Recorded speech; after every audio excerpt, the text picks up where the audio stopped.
The Senate will come to order. Chaplain Dr. Black will lead the Senate in prayer.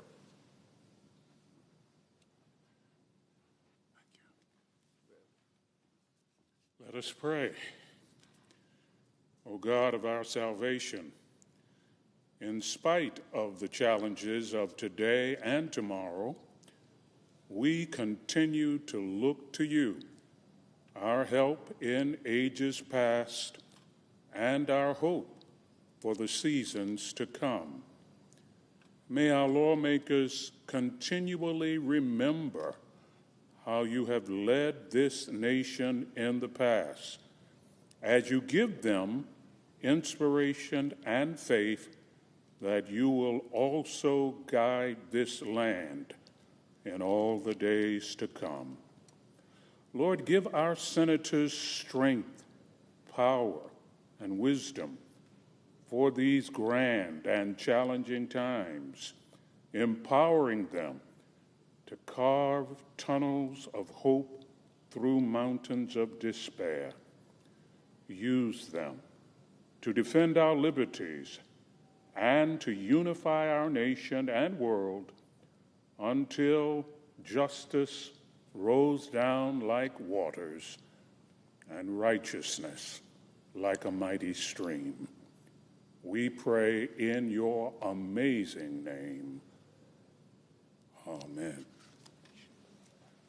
Will you please join me in the pledge?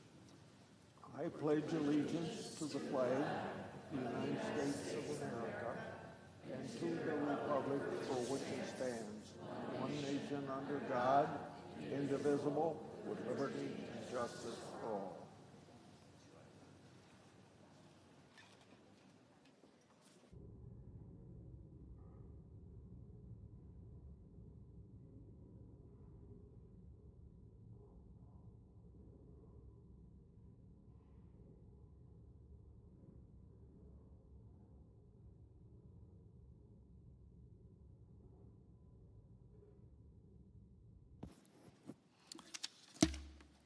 Under the previous order, leadership time is reserved. Morning business is closed. Under the previous order, the Senate will resume consideration of S-2296, which the clerk will report. Calendar number 115, S-2296, a bill to authorize appropriations for fiscal year 2026 for military activities of the Department of Defense and so forth, and for other purposes. Mr. President, Senator from Iowa. there's a not-so-perfect storm brewing for farmers in my state of Iowa and in agricultural states generally. Many factors are coming together and all at once, like low grain prices, high input costs, consolidation in the industry, and uncertainty from trade and tariffs. It's beginning to look more and more like the 1980s to me. One thing that concerns me is the lowering of land values in Iowa. Land value has gone down 3% since last year and down 5.4% since the same time in 2023. That's not as bad as it was in the 1980s. It was a very catastrophic drop in prices compared to what I just quoted you for now. And in the 1980s, that didn't happen overnight. It kind of crept up on us very slowly. And we don't want to let that happen again. So we need to be vigilant today. When it comes to land prices, as you know, if farmers lose too much land value, they won't be able to leverage against it for debt to cover their expenses. That happened in the 1980s. And as I said, it kind of crept up on us at that particular time. And Congress didn't see it coming soon enough. Congress waited too long to act. Farmers have been pleading with Congress for the last 2 or 3 years Congress had been pleading in the 1980s, pleading with Congress for 2 to 3 years before Congress was able to pass some help for the farmers. In the meantime, farmers went bankrupt, and a lot of farmers were lost due to suicide. Now, that may sound everyday business, but if you've been operating a family farm and you were the 5th or 6th generation doing that, and you lost it because of bankruptcy, low prices, land values going down, you become depressed and ashamed, and I'm sure that's why a lot of people committed suicide. Now, we have a farm safety net in place. We have tried to be on top of farmers' mental health to a greater extent than in the past. So hopefully, all these bad things that happened in the 1980s won't happen again. But I'm here saying I don't want to see it happen again. But we can't be complacent knowing the history of Congress being too slow to act. So Congress ought to act now before it's too late. I yield the floor. I suggest the absence of a quorum. Clerk will call the roll. Ms. Also Brooks.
Mr. President, I ask unanimous consent that the quorum call be suspended. Without objection. Mr. President, we're now in day 6 of the Democrats' government shutdown. Day 6. And I'm wondering just what exactly Democrats think they're gaining from all of this. I guess they're getting points from the far-left interest groups that they've been coordinating their shutdown strategy with. But I highly doubt that they're earning a lot of points with everyday, hardworking Americans, like the voters that they lost in the last election. Mr. President, a Reuters headline from Thursday noted, and I quote, U.S. government shutdown threatens food aid program for low-income Americans. Let me just read that again, Mr. President. U.S. government shutdown threatens food aid program for low-income Americans. The article noted that while the Trump Agriculture Department is doing its best to continue administering the Special Supplemental Nutrition Program for Women, Infants, and Children, more commonly known as WIC, the program is, quote, critically low on funds. And it won't get new funds until Democrats agree to reopen the government. Mr. President, Democrats own this. They own any lapse in funding for critical food aid programs, just as they own every other negative effect of the shutdown. Because let's remember, Mr. President, the only reason the government is shut down is because Democrats refuse to accept a clean, nonpartisan funding extension. A clean, nonpartisan funding extension. We didn't ask Democrats to swallow any new Republican policies. We didn't ask them to swallow any partisan riders. We simply asked them to agree to a clean, nonpartisan bill. The same kind of bill, Mr. President, I might add, that they voted for 13 times. 13 times during the Biden administration. The Democrats said no. And I should note, Mr. President, that you don't have to take my word for it on the facts of the bill. Republicans aren't the only ones pointing out that this is a clean CR. Here's what the president of the Teamsters Union had to say the other day, and I quote, "A shutdown will hurt working people, period. Senators should pass the House-passed clean, short-term funding bill," end quote. Senators should pass the House-passed clean, short-term funding bill, end quote. Again, that from the president of the Teamsters Union. Or, you could take the word of a mainstream journalist who recently noted, and I quote, "In a vacuum, this CR would get almost every Democrat vote." It just would. This is a clean CR that has no partisan riders, extends a bunch of programs that are Democrat priorities. It's clean. It's clean, Mr. President.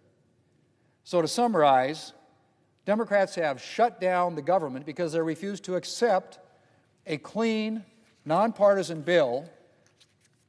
And why are they refusing to accept it? After all, as I mentioned, they supported similar bills 13 times during the Biden administration. The reason that they refused to accept it is that Democrats still cannot get over the fact that the American people elected President Trump. And when their far-left base demanded a showdown with the president, Democrats fell in line. And now it's the American people who are suffering the consequences. I quote again, U.S. government shutdown threatens food aid program for low-income Americans. Threatens food aid program for low-income Americans. Mr. President, 3 Democrats have rejected their party's shutdown politics and voted with Republicans to reopen the government. All Democrats will get another chance to vote to reopen the government later today. And for the sake of the American people, I hope at least a few more Democrats will join us to pass this clean, nonpartisan CR and let the Senate get back to work. Mr. President, I move to proceed to executive session to consider calendar number 459. Questions on the motion? All those in favor say aye. Aye.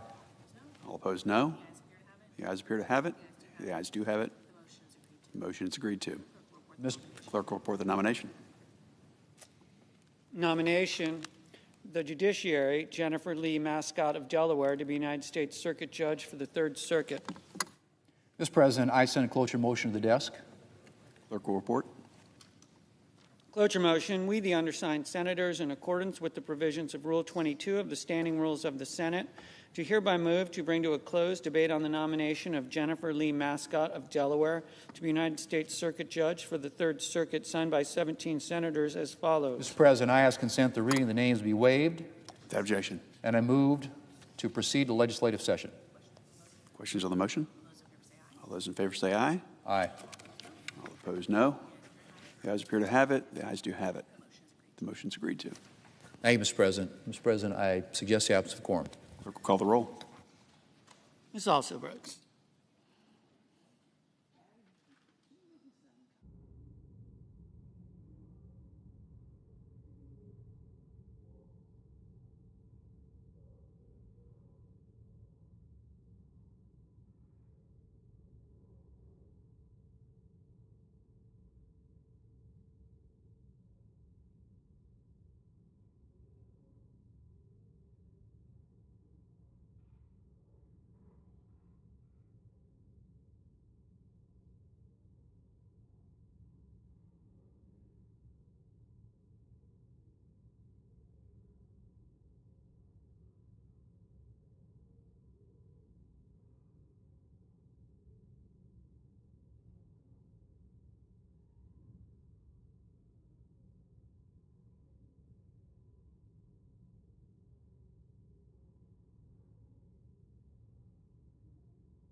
unanimous consent, the quorum be dispensed with.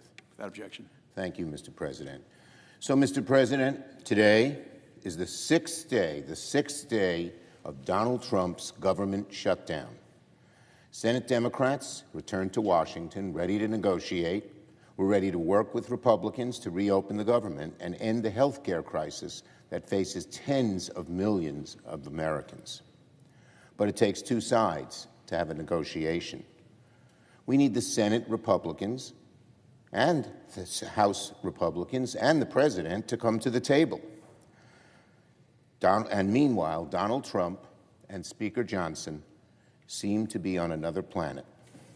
Instead of trying to solve this shutdown crisis, Donald Trump spent the weekend golfing and posting memes and deep fakes on the internet. He seems to think this shutdown is some big joke. He's wrong. People will lose their paychecks. Seniors will see Social Security support services slow down. There will be chaos for travelers. This shutdown is all on Donald Trump's shoulders, and Americans agree, according to the polls. Poll after poll after poll, from CBS to the Washington Post to Marist to Morning Consult and many others, consistently show that the public sees the president as most responsible for the shutdown. He's in charge. His party holds majorities across the government. So Americans naturally and correctly believe the burden is on him to fix this mess. Speaker Johnson, meanwhile, has canceled yet another week of session for the House. Why? Because the Speaker knows House Republicans are bitterly divided on health care. He knows a large chunk of his conference doesn't want to fix people's premiums at all. The right-wing MAGA folks. Meanwhile, some of his less extreme members feel a necessity to fix this mess. The Speaker knows these divisions in his conference are serious and deep. So what does the Speaker do with these divisions in his conference, almost irreconcilable? He ducks. He chooses the politically expedient way out. He keeps the Congress out of session for weeks at a time, passes to the Senate a partisan bill with no Democratic input. That's not leadership. That's derelict. Even today, the Speaker said that we can deal with the ACA crisis sometime later. He said, wait, kick the can down the road, to postpone any negotiation until the very last minute. Speaker Johnson, I ask him the question, why the wait? Why not solve this crisis now? If you're not ready to solve it now, how do we know you're going to solve it 45 days from now? When you won't even do it now, and the same reasons that hold you back now will exist then. Insurers are waiting around to set rates for next year. They're doing it right now, not 3 months from now. Delay has always been Speaker Johnson's MO. Speaker Johnson has survived by kicking the can down the road on every major issue under his speakership, promising everyone that the thing they wanted is just around the corner. He did it repeatedly with the Freedom Caucus, for instance. And he's doing the same thing now with health care. If Speaker Johnson is serious about lowering costs and protecting the health care of the American people, why wait? Most of America, when Johnson says later, they know he means never. Democrats want to deal with the health care problem now. A recent poll by KFF shows that 80% of Americans want to extend the ACA tax credits, including 60% of MAGA Republicans. That's where the people are. A CBS poll also found that 75% of Americans don't think the administration is focused enough on lowering costs. Well, lowering health care premiums would be one of the very best ways to lower costs, because those costs are going through the roof. Many estimates show the average American would pay $1,000 more for health care. Listen to this. If you're a couple, 55-year-old couple who makes $80,000 a year, your premiums could go up $25,000 a year. How is anyone going to deal with that issue? Why is Johnson waiting? But yet again, Speaker Johnson and MAGA Republicans continue to lie and change the subject. Donald Trump does the same thing. The Speaker today once again lied that Democrats' proposal would provide health care benefits to undocumented immigrants. He even cited a page number and section within our proposal he says supposedly proves the point. Of course our proposal doesn't say that. As the Sunday show talk commentators Johnson sent down with this weekend pointed out, and he had no real rebuttal. Saying that Democrats' proposal provides health insurance to undocumented immigrants is plain and simple, a blatant lie. It was a lie yesterday, it's a lie today, it'll be a lie tomorrow. Nothing in our proposal, not even the page the Speaker keeps citing as changes that, as fact checkers have repeatedly pointed out, independent fact checkers, not Democrats, not Republicans, just experts. Undocumented immigrants are not eligible for Medicaid, Medicare, or ACA credits under current law or under the Democratic continuing resolution proposal. It's been the law for decades. Instead, here's what Democrats want to do. We want to reverse the devastating cuts to American health care that Republicans passed in their big, ugly bill. We want to extend the ACA tax credits that lower costs for eligible Americans. These are the plain facts. But Speaker Johnson and Republicans don't want to deal with the facts. They don't want to talk about health care because they know the American people are appalled by their health care policies. So instead, they lie, change the subject. And Speaker Johnson and the House Republicans would rather duck out of town than come into session and do their jobs. You know, when Leader Jeffries and I met with the President, he, of all people, seemed at least to somewhat appreciate the immense harm of letting these ACA credits expire. Of course, we had to walk the President through it first because it seemed he had no clue of the crisis before our meeting. But frankly, what should happen now is this. The President should lean on Speaker Johnson to relent on his extreme refusal to negotiate. It's not a sustainable position for the Speaker to literally shut the entire House down and not do anything to solve this crisis. Again, why wait? Democrats are ready to solve this now. We urge Donald Trump to get Speaker Johnson and our Republican colleagues to come to the table with Senator Jeffries and I, negotiate and address this problem and fix it once and for all. I yield the floor.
President.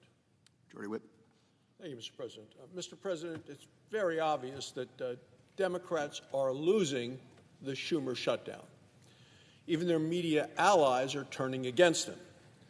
Here's an editorial from today's Washington Post.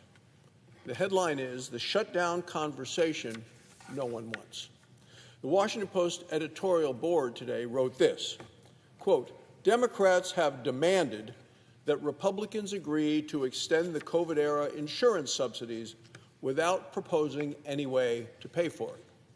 They go on to say the Congressional Budget Office estimates that it would cost $350 billion over the next decade. Now, that's the Washington Post talking, not Republicans. So it's no surprise that Democrats are avoiding this conversation. Obamacare is broken, Obamacare is a failure, and now Democrats are holding the American people hostage to prop it up. The Biden bonus COVID payments are a bait and switch. Democrats created them in 2021. They did it as a temporary COVID program.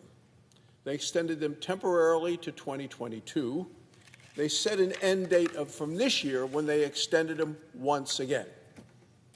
Now these same Democrats are demanding that they become permanent at a cost of $350 billion. It's unacceptable. This is a system that is riddled with waste, with fraud, abuse, and corruption. Big insurance companies are rewarded with direct payments from the federal government to the insurance companies. Hardworking taxpayers are left holding the bill. Many of these policies, there are no premiums, no deductibles, no income limit, no accountability. Even families making $500,000 a year, they still qualify for these Biden bonus COVID payments. This is reckless, permanent new spending. The American people can't afford it. The American people know it. And even the Washington Post knows it and has reported on it today. Democrats lost the election, they've lost their media allies, and now they have lost the argument. Mr. President, on a related matter, here we are, day 6 of the Schumer shutdown. Senate Democrats have now voted 4 separate times to keep our government closed. Radical Democrats are shutting down the government with an outlandish list of demands, and you've seen them, Mr. President. Included in that list is giving free health care to illegal immigrants. When the interests of Americans and illegal immigrants collide, Democrats always seek to benefit the latter at the expense of the former. Think back to the last Democrat primary for president back in June of 2019 when they were having a big debate on live television. There were so many candidates that they actually had to do it 2 separate nights to get them all on the stage. Every running candidate for president was asked in that one debate if their platform would give free health care to illegal immigrants. Every single Democrat candidate on the debate stage that night raised their hand and said yes. Every one of them promised to give free health care to illegal immigrants. Senator Bernie Sanders was on the stage that night. He raised his hand. Senator Kristen Gillibrand of New York was on the stage that night. She raised her hand. Yes, free health care to illegal immigrants. Those are current members of the United States Senate who voted to shut the government down. They voted 4 times in the last 6 days. And it's more than talk. When Democrats get power, it's exactly what they're going to do. Look at California. In 2024, Governor Gavin Newsom expanded state-sponsored health care to illegal immigrants. He actually bragged about it. So there's no hiding from this. 1 year later, the Los Angeles Times reported that by doing this, costs had tripled. There was a headline dated March 13th of this year. It says, "Cost of undocumented health care in California is billions over estimates." They go on to say, pressuring Democrats to consider cuts. Instead of $3 billion a year, in the California health care system costs taxpayers $9.5 billion by providing health care to illegal immigrants. California financed its health care for illegal immigrants through a money laundering scheme aimed at the federal government.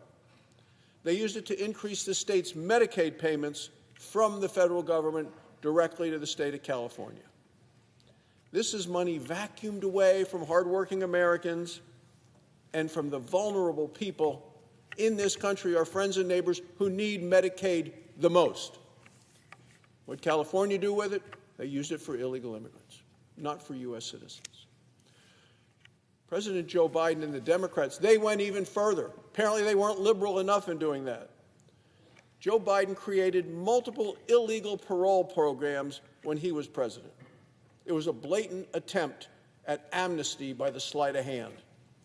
Parole is supposed to be rare, it's supposed to be temporary, and it's supposed to be case by case. And Mr. President, I'm talking about the flood of illegal immigrants that have come into this country across our southern border. People saw them on television. Joe Biden abused presidential parole authority and turned our law on its head.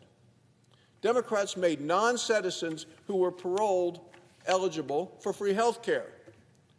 Look no further than the illegal immigrant who murdered 22-year-old nursing student Laken Riley in Georgia.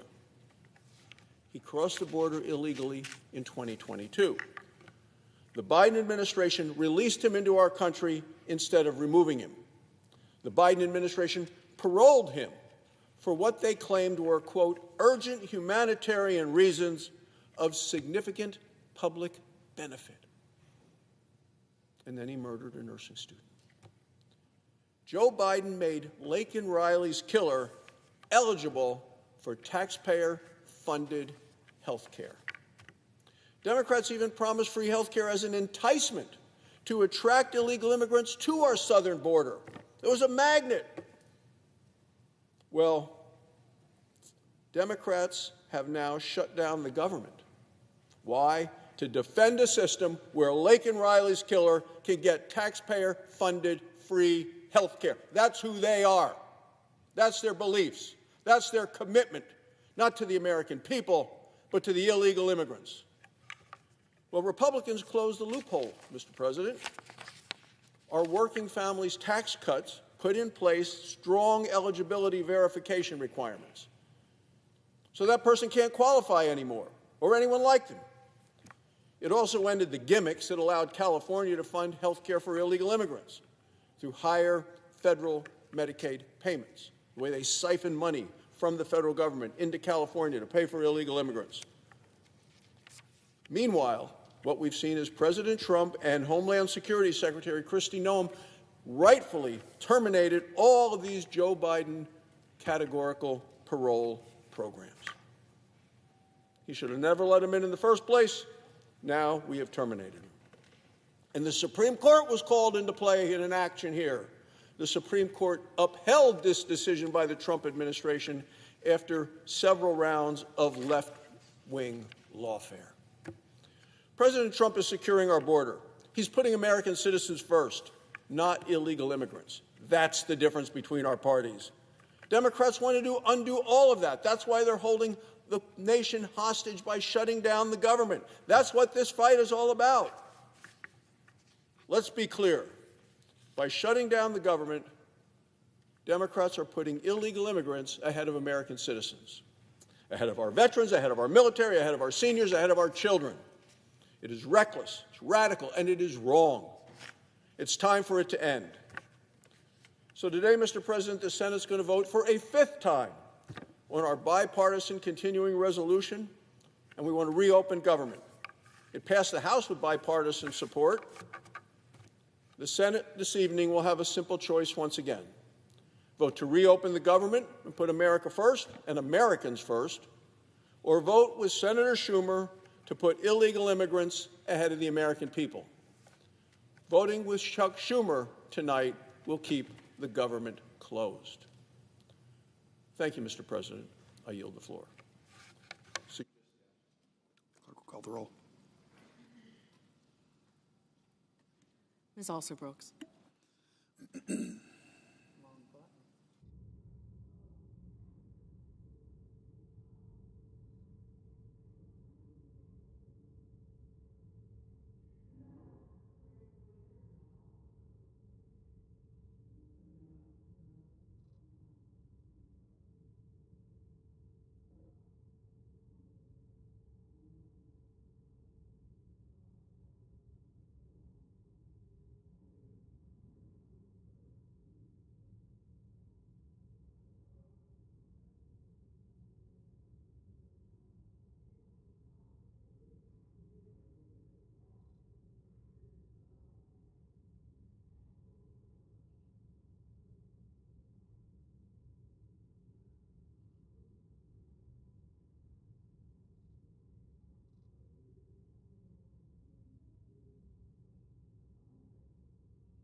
Madam President,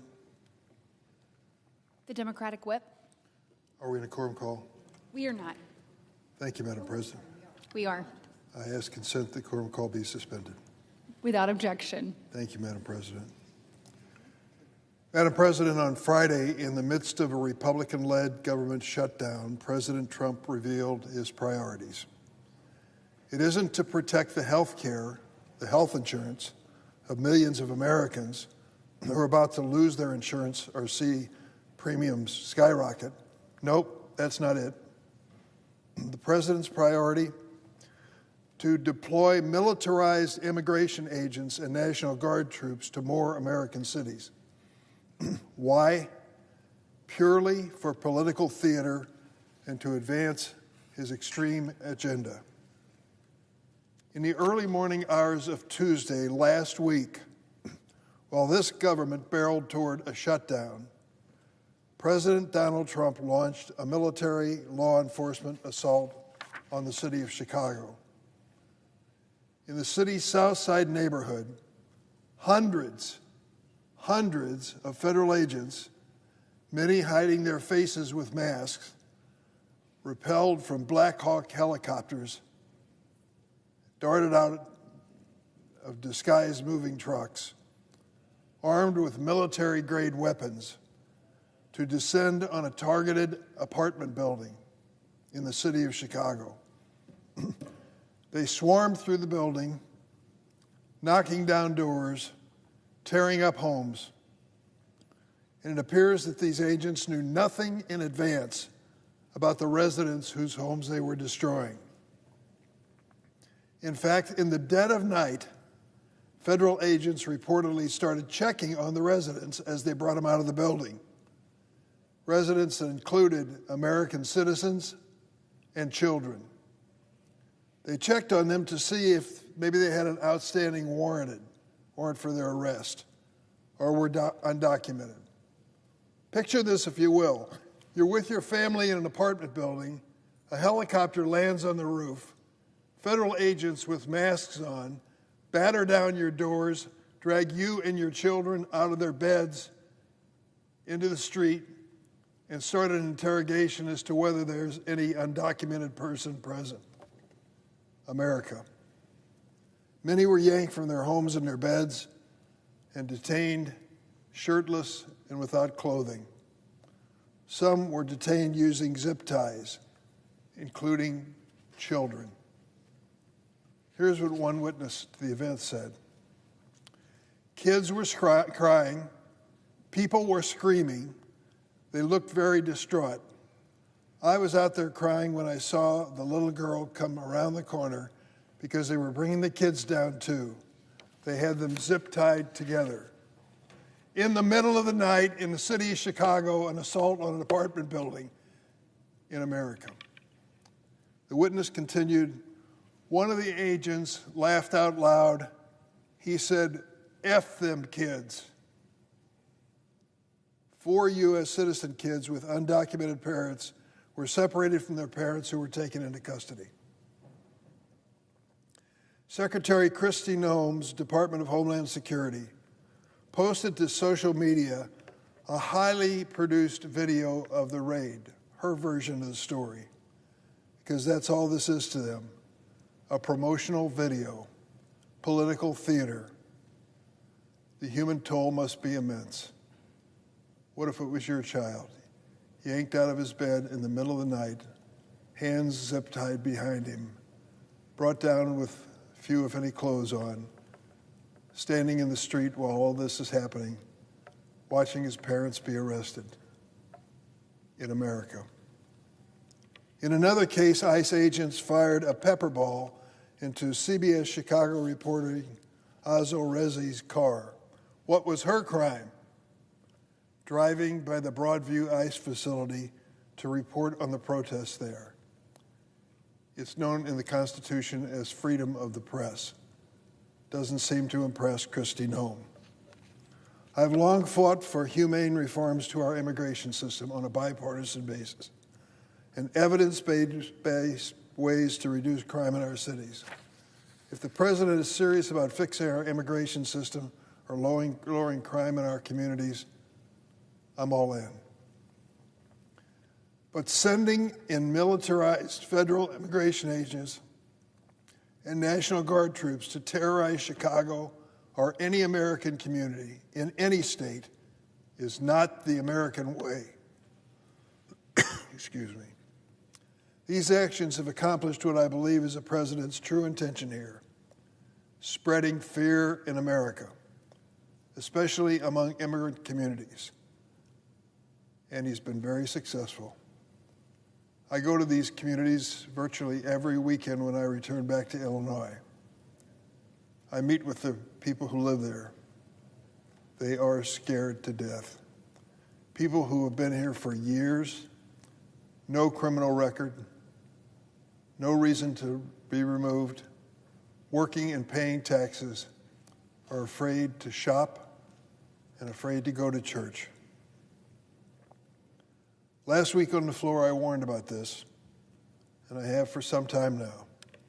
The president's decision to unleash military personnel against the city of Chicago and American communities is another pillar in his master plan to weaponize the federal government against those he views as the enemy within.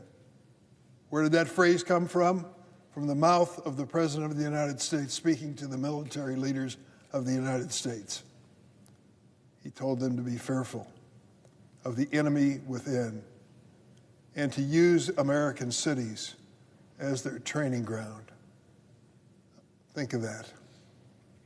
White House Deputy Chief of Staff Stephen Miller ranted to law enforcement agents on the eve of their Memphis deployment that they were, quote, being unleashed. Stephen Miller's word, unleashed.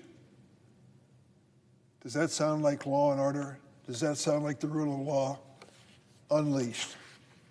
In addition to Memphis and Chicago, this president has targeted cities like Los Angeles and Portland. Reckless immigration raids, unnecessary deployment of military power over the objection of state and local officials. I fear these disturbing developments are the latest indicators that we are on a slippery slope into control by the Trump regime. The president is attempting to overturn the Department of Justice, the FBI, ICE, and the military into his own personal police force. This not only erodes trust between communities and the people tasked with protecting them, it is an existential threat to civil liberty, the rule of law, and the core values of who we are as Americans. This is what's at stake, and this is a defining moment we're in. In times like these, you have a choice. You can stand up and speak out, or you can be silent, or maybe you could cheer. It's your choice as Americans. But think about it if it was your family, in the middle of the night, people crashing through the doors, yanking you and your children out of bed into the street, arresting people. Remember what the goal was when we got started with this? The president made it very clear. We were after undocumented people, illegal people in the United States who were rapists, murderers, terrorists, criminally insane, and child predators. The president was very explicit. These are the people we're going after. We'll tell you their names as we arrest them. So what percentage of those that's been arrested with this mass deportation, detained by ICE, what percentage of them have a criminal record? Fewer than 30%. By a 2-to-1 margin, innocent people are being dragged into this. In the middle of the night in the city of Chicago in an apartment building. Children are being treated like pawns in the Trump political game. Today, Illinois Attorney General Kwame Raoul filed a lawsuit to block the administration's unconstitutional attempt to deploy troops in Illinois. I joined with all my Democratic colleagues in the Illinois delegation, calling on the president to immediately rescind this unnecessary and dangerous deployment of the military to Illinois. I've spoken personally to the governor of our state, J.B. Pritzker, several times this weekend as the story developed. He did not ask for the National Guard troops to be sent in from Texas or any place. There is no need for it. to either protect federal facilities or to protect the people living in the city of Chicago. I'm going to continue as ranking member of the Senate Judiciary Committee speaking out. And I appeal to my Republican colleagues who are watching this in silence. It could be you. You could have an opportunity soon for the president to send in troops. It's not likely as much from the Republican side. Very few of their communities have been targeted. But if you happen to live in a state that didn't vote for Donald Trump, buckle up. He's coming down on you, whether it's California, Oregon, or Illinois. I'll close with this. At that Tuesday morning raid, videos taken at the scenes showed detained immigrants being held in an adjacent parking lot. Across the street, a woman is seen heard calling out in broken Spanish, "I'll always love you." Where is the humanity in tearing families apart? If there is a dangerous person, for God's sake, put them in a separate category. But families that are doing their best to get by and struggle, work and pay taxes, and have children who are citizens of the United States should never be treated like this in America. In an interview recently, Secretary Noem was quoted as saying, "This country is a country of laws. If you don't like the laws, go change them. We are enforcing them." She said that is sending a message to the whole world. The Secretary is right. The administration certainly sent a message in Chicago on Tuesday night, a shameful message, one that shouldn't be part of American history. Terrorizing families with midnight raids and troops in our streets is writing a shameful chapter in our nation's history. This is going to make America great again. President Trump is not intent on fighting crime. He is intent on spreading fear, and in doing so, he is destroying the values which define us as Americans. I yield the floor.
President.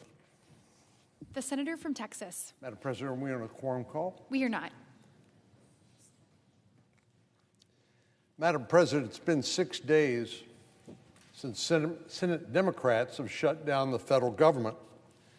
They did that by blocking a clean continuing resolution, as it's called around here, a stopgap spending bill that would take us to November the 21st to provide enough time to try to work out appropriations bills for full year funding, which are highly preferable to simply operating on autopilot, as a continuing resolution would do. And this has already passed the House of Representatives. So all we need to do to reopen the government is for five Democrats to join 3 other Democrats and Republicans to vote to reopen the government, not forever, but for the next 9 weeks or so. Let's not forget that it was partisan antics on their part that have brought us where we are today. We've now voted not just once, but 4 times on the House-passed clean government funding bill. While 3 Democrats have seen the light, as I said earlier, and have joined Republicans in voting for a clean continuing resolution, they have routinely done this in the past. When President Biden was in office, when Chuck Schumer was the majority leader, we voted for, I think, 13 separate continuing resolutions. But so far, they've refused to do so out of pure spite and partisanship. Government shutdowns have unfortunately become far too common in Washington, but I think it's important to take a minute to consider the impacts, the real-world impact on our constituents back home. Since Texas is obviously one of the largest states in the country, it will suffer an outsized impact. The Lone Star State is home to about 130,000 federal civilian employees. This number includes 33,000 who work with the Veterans Health Administration. These are the folks who serve our veterans, who we are duty-bound and obligated, morally obligated to support. But 33,000 of them will be negatively impacted by this shutdown, already have been. Almost 18,000 of these employees of these total number, work for U.S. Customs and Border Protection. These are the folks that stop illegal drugs from entering in the country and make sure that illegal aliens don't make their way into the country, as we've seen during the last 4 years. Close to 6,000 Texans work for the Transportation Security Administration, the folks that you encounter at airports and various different ports that help manage the flow of travelers going to and from security screenings before they board flights.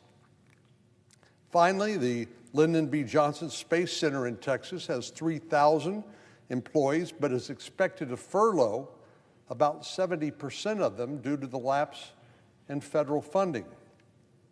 What happens to these federal employees during a government shutdown?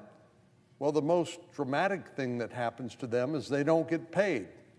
Even those that are deemed essential and who have to work, they work without pay, just as those who are furloughed work without pay. Now, before I came to the floor, I looked up a statistic, and I think it sounds about right, but 6 out of 10 Americans live paycheck to paycheck. And while it may be okay for members of Congress, particularly wealthy members of Congress who don't have to worry about living paycheck to paycheck, to miss a paycheck, it's catastrophic to many, many Americans who live paycheck to paycheck, who don't have adequate savings to help them weather a government shutdown. And while each of these categories receive back pay once the government's reopened, they cannot receive a paycheck during the shutdown. This is extraordinarily unfair to these government employees who, through no fault of their own, are being denied the pay that they have earned. Now, this will have a particularly serious impact on our military and Department of Homeland Security personnel, many of whom have been designated as accepted, or we used to say some were essential employees, but they have to stay on the job, in other words. But they don't get paid either. Texas has 15 active duty military installations where personnel are required to continue reporting for duty throughout the shutdown. These active duty personnel will not be paid again until a final funding deal is reached. And right now, we don't know how long this is going to go on. I know most of us come to the floor and express our gratitude, our profound gratitude to our men and women in uniform and their families that serve our country and keep us safe. But this strikes me as a very bad way to say thank you to them by saying, yes, you have to continue to work, but no, you're not going to be paid. So Senate Democrats apparently have made that calculation. This is how they thank them: by cutting off their pay, denying them their livelihood, and holding them hostage over petty partisan demands. In addition to active duty military personnel, I mentioned Customs and Border Protection. All of them are expected to continue reporting for duty day in and day out during the government shutdown. Our Border Patrol agents, who bore the brunt of Biden's open border policies, working hundreds of hours in some of the harshest of conditions, and have processed millions of illegal aliens flooding into the United States courtesy of President Biden. Now we're telling them, or at least Senate Democrats are telling them, you're not going to get paid. This is how they have chosen to reward these patriotic men and women who keep our borders secure, by shutting down the government and denying them their paycheck. And why do Senate Democrats think this is so important? Well, they've told us what their demands are, what the ransom that they are demanding. They want us to wipe out a $50 billion rural hospital stabilization fund that was part of the One Big Beautiful Bill. Many of us represent rural states that have large rural areas, and access to health care is a big problem. And we had tried to address that problem by providing a significant fund, this Rural Hospital Stabilization Fund, to help address those concerns. But Democrats want to take that away. We also said in the One Big Beautiful Bill, no money can go to provide health care for illegal aliens. Access to free government services is one of the magnets that draw people to come to our country in the first place. This is one of the so-called pull factors that the Border Patrol talks about. And we said no more free health care for illegal aliens, which is a magnet for people to enter the country the wrong way, not the right way. And Democrats want to restore that free health care to illegal aliens as part of their demands for reopening the government. Madam President, this is simply unconscionable, but it is also profoundly dumb. Shut down the government solves nothing. We've seen this movie before, and what happens when you reopen the government, the same problem, the same issues that caused you to shut down the government are there staring you in the face. So these shutdowns solve nothing. I don't know how Senate Democrats can continue voting against a clean government funding bill like they themselves have previously supported on a routine basis, knowing that the men and women who keep them and us safe are working for free, without a paycheck, for no other reason than that Senate Democrats refuse to give up on their partisan pipe dreams. FEMA employees, Federal Emergency Management Agency, who are first responders in a case of natural disaster, are also expected to continue to be working without paid during hurricane season, no less.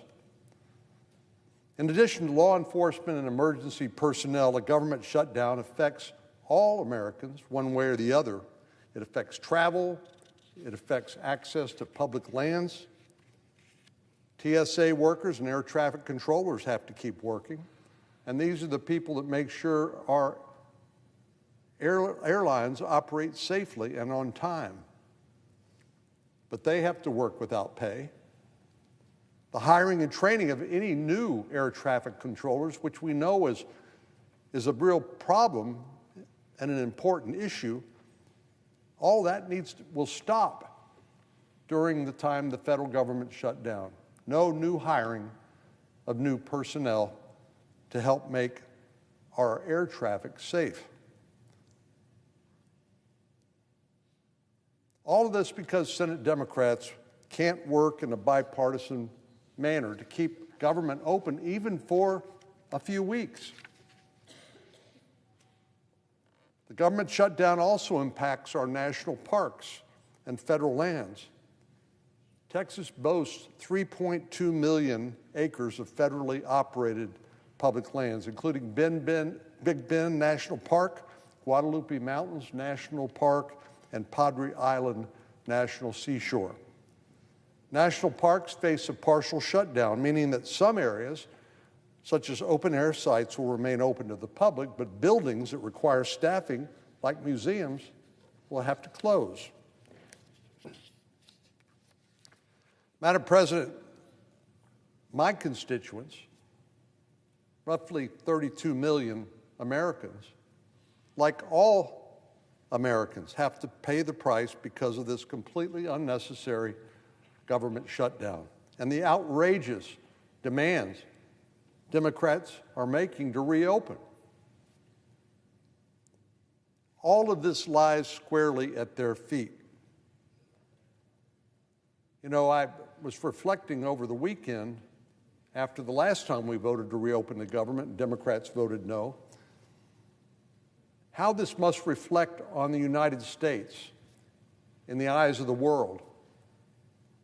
You know, I think most countries, most people around the world look at the United States as sort of that city on the hill, the place where they would like to live or at least visit, because we have the largest, most successfully functioning democracy in the world, with high standards of living, the opportunity for people to work hard, provide for their family, start a business, achieve their dreams. It is profoundly embarrassing, I think it should be embarrassing, to all members of Congress that we simply cannot get our act together enough to fund the government for the next few weeks while these negotiations over long-term appropriations bills are occurring. This kind of dysfunction is completely unworthy of what has been known, what has used to be known as the world's greatest deliberative body. The unfortunate reality is it doesn't have to be this way. Many of our Democratic friends have from time to time talked about various things being a threat to democracy. Well, being unable to pass a bill to fund the government to keep the lights on and keep people, government employees paid, that strikes me as a threat to our democracy. Senate Democrats have long preached the virtues of bipartisanship, especially when it comes to avoiding government shutdowns. And in the past, they've wagged their finger. We've seen it all on social media and on cable TV. They've said shutdowns are idiocy. That's what the Democratic leader said on TV years ago when the shoe was on the other foot. He said it's idiocy. Well, I agree with him.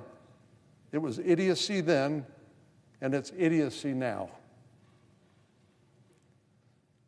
The American people may not understand the ins and outs of what goes on here, but what they can smell from a mile away is hypocrisy. And that's all this is, sheer hypocrisy.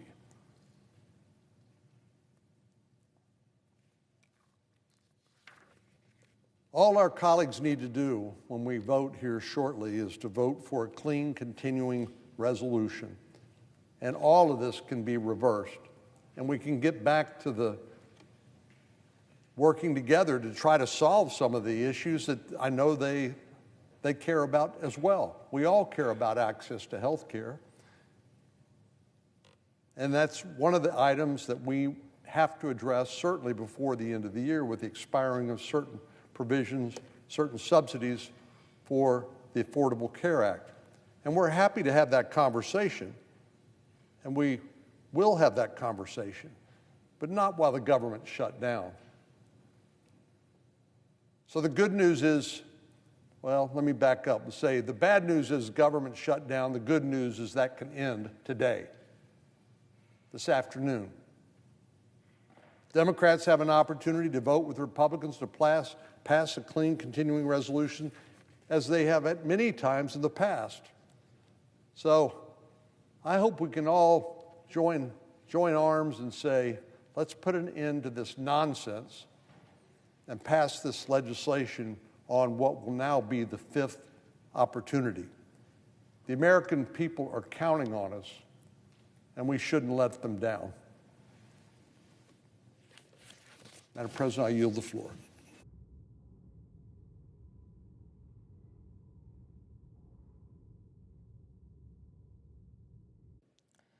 Madam President.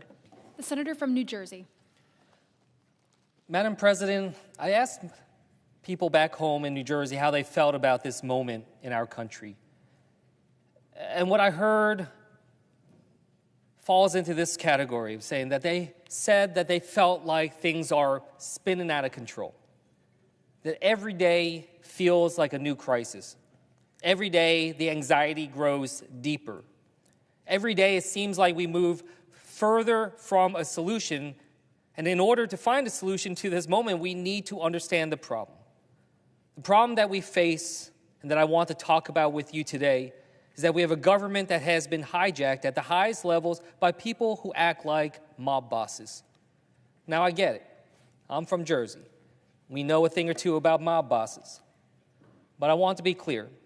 This isn't pulling off a Lufthansa heist or having members of your crew get lost in the Pine Barrens. This is about a Trump administration that is using the same tactics we've seen time and time again in movies and in real life. Extortion, corruption, intimidation, and violence. All of these things that have become hallmarks of the Trump presidency.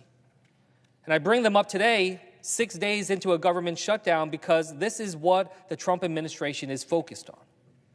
The Trump administration is not focused on lowering your costs. If they were, they'd be here at the Capitol today working to find a way to lower healthcare costs as we're about to see them spike for millions of Americans, potentially kicking large numbers off their coverage who can't afford it.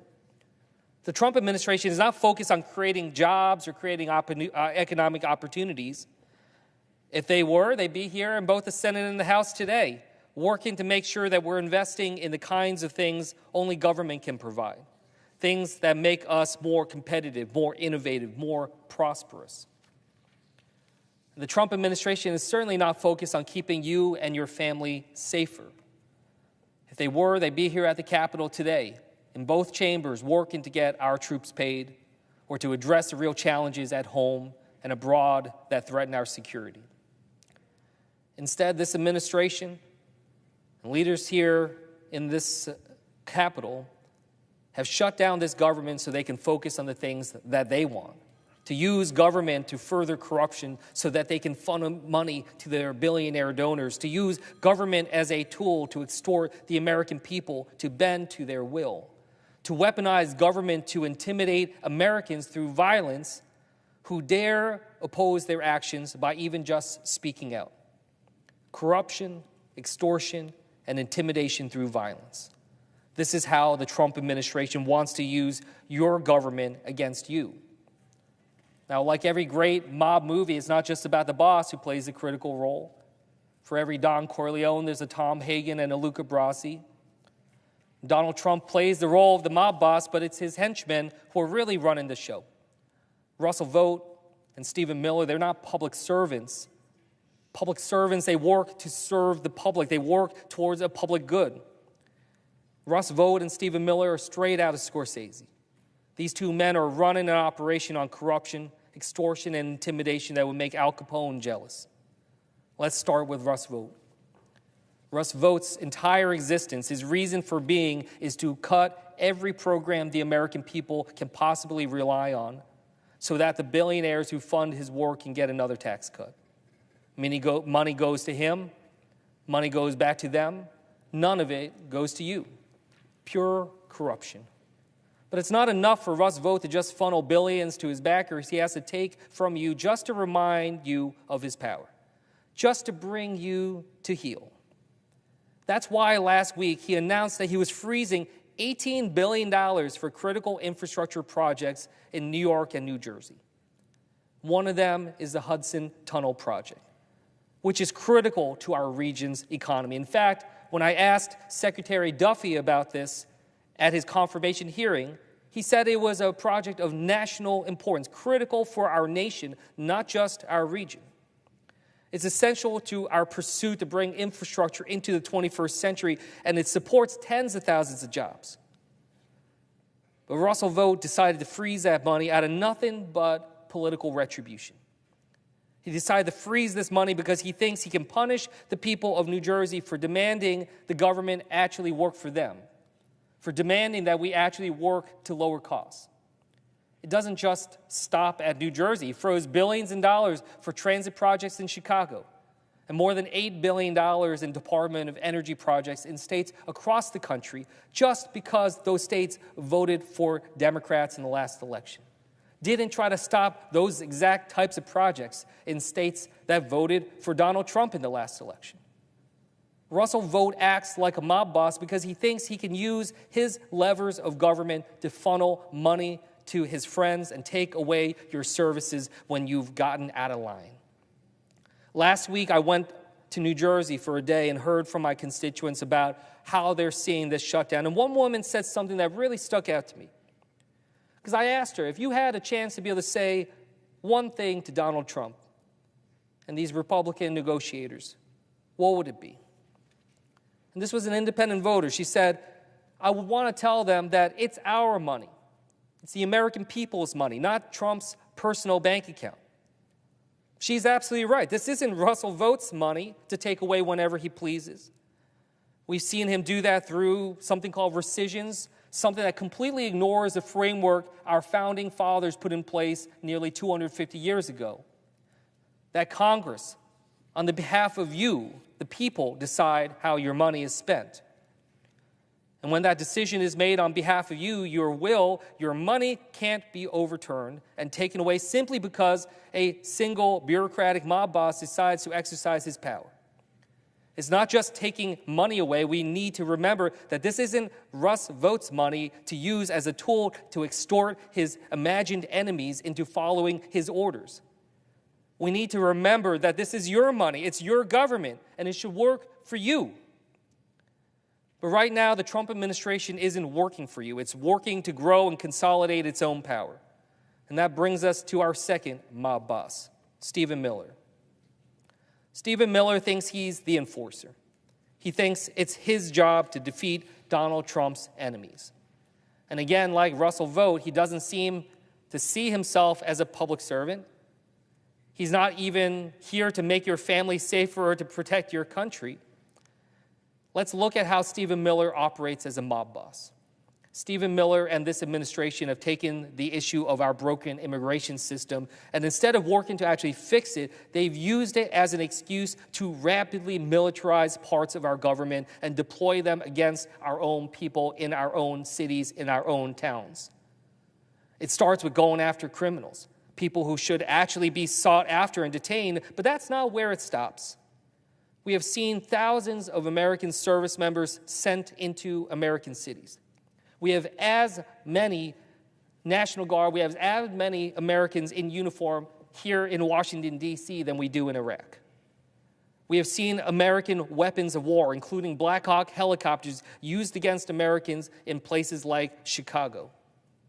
And we have seen Miller and other members of this administration effectively call anyone who simply disagrees with them terrorists, including the Democratic Party, while calling for the use of state power to dismantle them.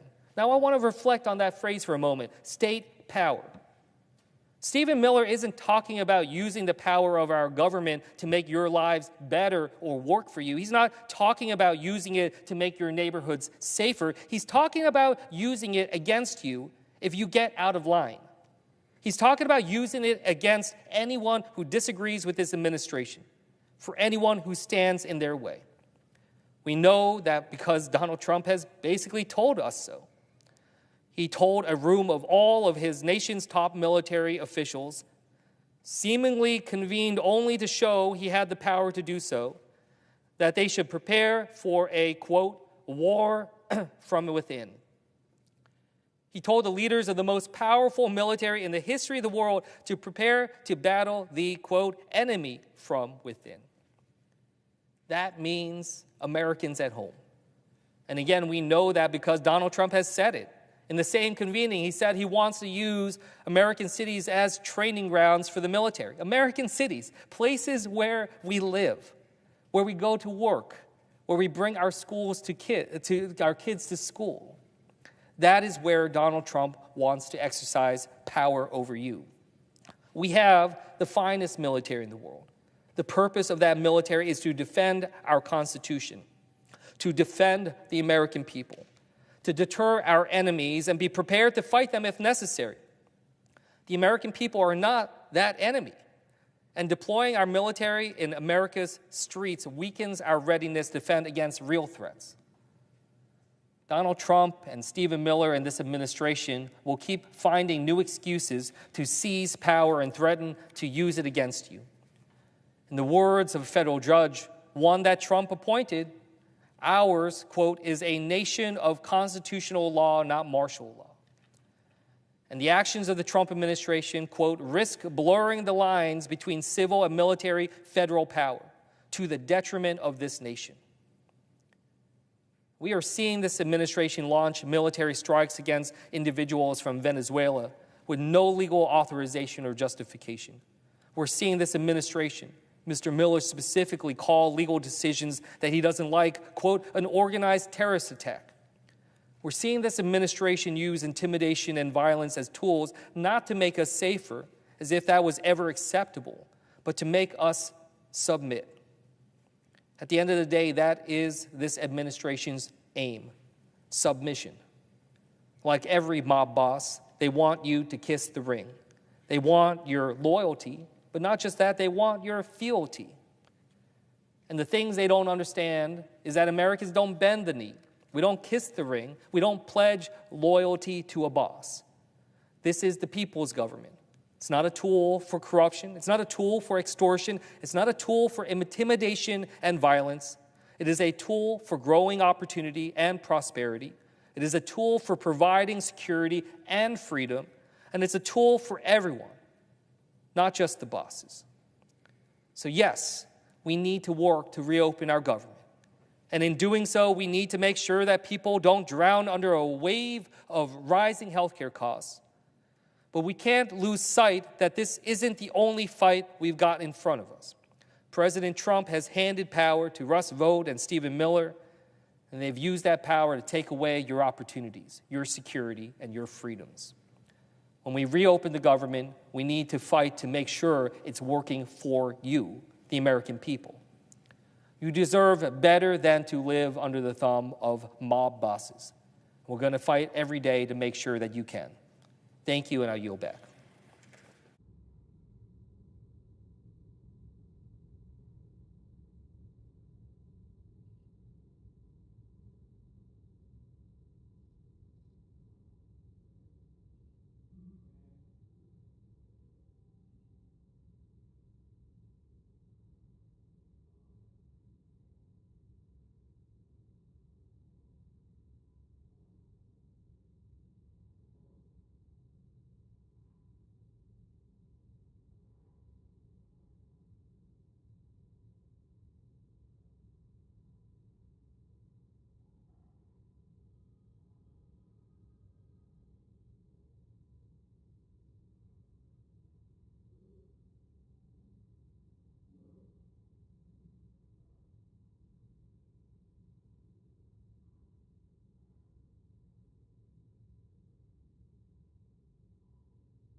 Madam President.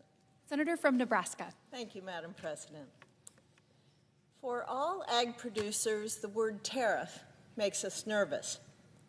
But earlier this year, I took a step back to look at the bigger economic picture, and I became one of the first members of Congress to support the administration's effort to level the playing field on trade. I've said many times that the administration deserves time to secure strong trade deals that benefit Americans. However, the reality is this. Farmers are targeted by other countries like China. I've seen it firsthand back home in Nebraska.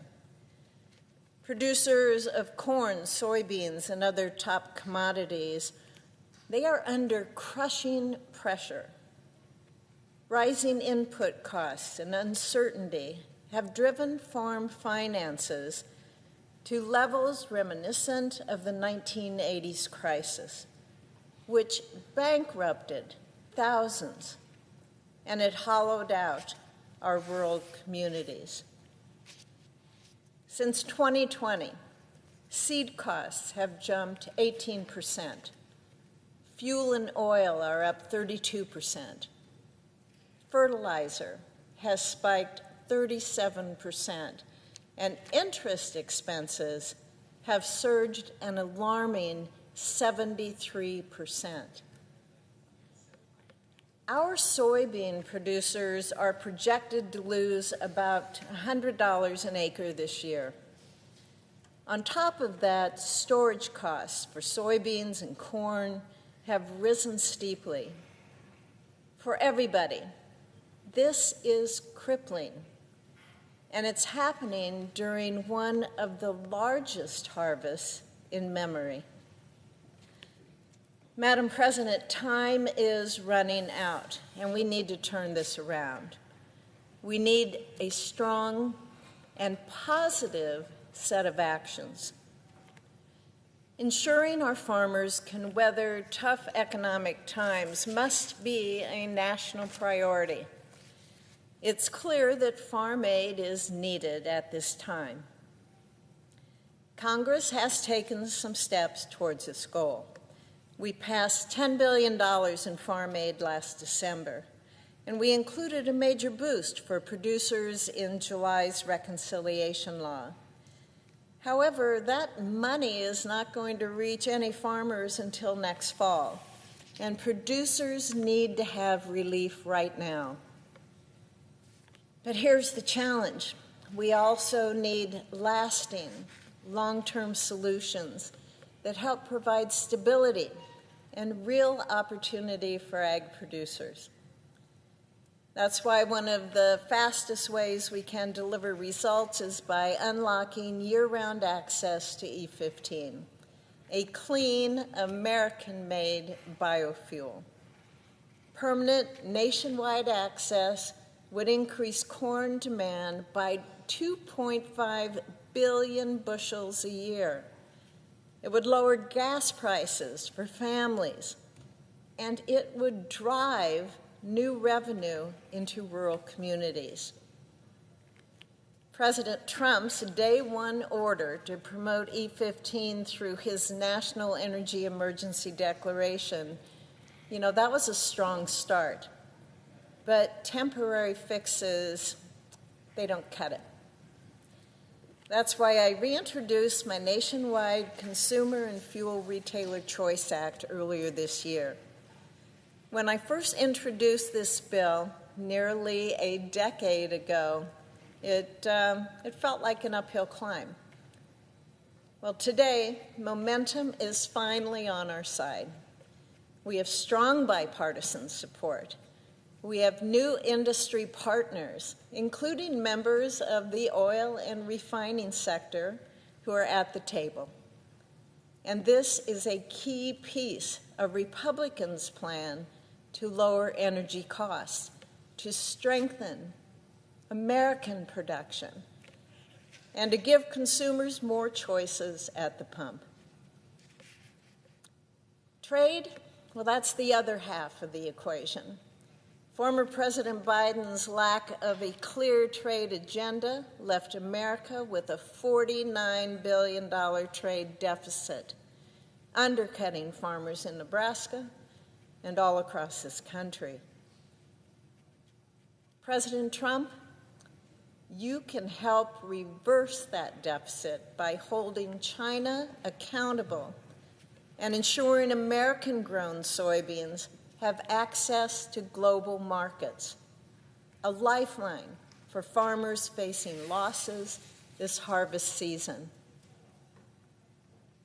President Trump has already made progress on this trade front. Take beef. Australia has sold nearly $29 billion worth of beef to U.S. consumers, while American ranchers have been locked out of their market. Do you know how much beef, American beef, Australia bought? 0. Now we need the same kind of breakthrough by opening up a market for soybeans and corn and every other American crop. At the end of the day, farmers and ranchers want programs that work, and we want markets to sell our products. Madam President, simply put, we just want a fair shot. By securing strong trade deals and building new markets through year-round E15, we can revitalize the farm economy. We can bolster United States energy security, and we can ensure that America's producers can keep feeding and fueling this nation for generations to come. Thank you, Madam President. Yield the floor.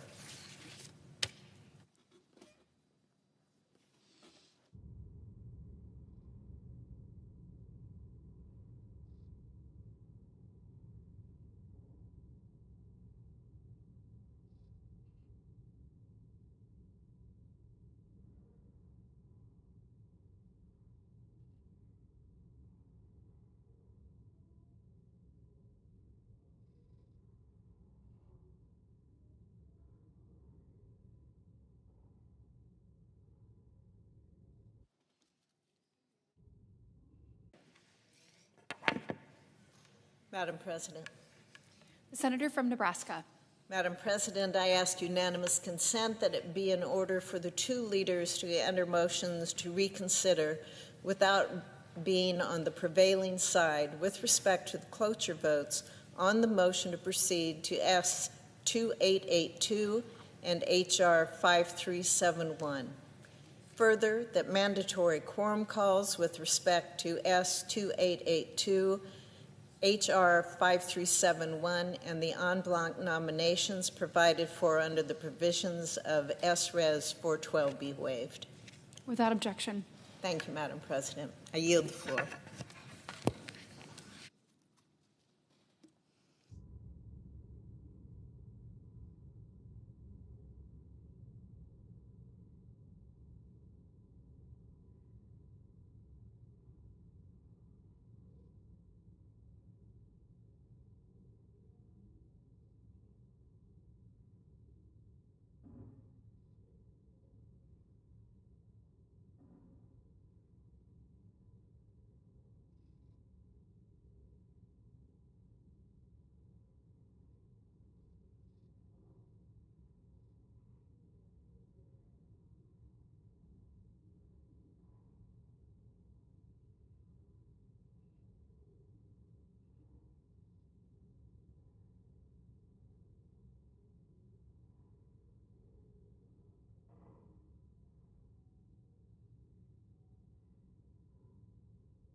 report the motion to invoke cloture. Cloture motion. We, the undersigned senators, in accordance with the provisions of Rule 22 of the Standing Rules of the Senate, do hereby move to bring to a close debate on the motion to proceed to calendar number 167S2882, a bill making continuing appropriations for the fiscal year ending September 30th, 2026, and for other purposes, signed by 17 senators. By unanimous consent, the mandatory quorum call has been waived. The question is it the sense of the Senate that the debate on the motion to proceed to S2882, a bill making continuing appropriations for the fiscal year ending September 30th, 2026, and for other purposes, shall be brought to a close? The yeas and nays are mandatory under the rule. The clerk will call the roll. Ms. Also Brooks, Ms. Baldwin, Mr. Banks, Mr. Barrasso, Mr. Bennett, Mrs. Blackburn, Mr. Blumenthal, Ms. Blunt Rochester, Mr. Booker, Mr. Bozeman, Mrs. Britt. No.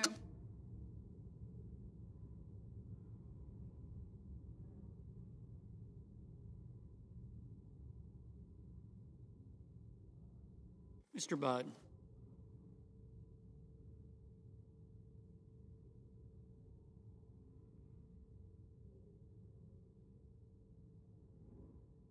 Ms. Cantwell.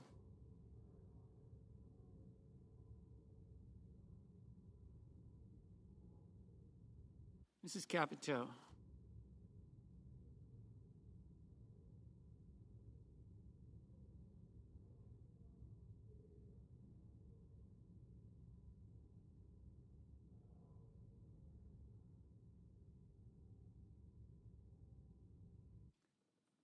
Mr. Cassidy. Ms. Collins. Mr. Coons.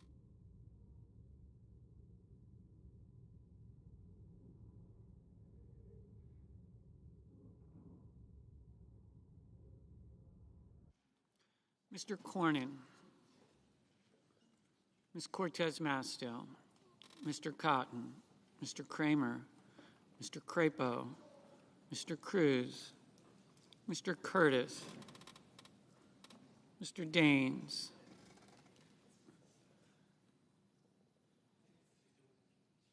Ms. Duckworth. Mr. Durbin. Ms. Ernst. Mr. Betterman. Mrs. Fisher. Mr. Gallego.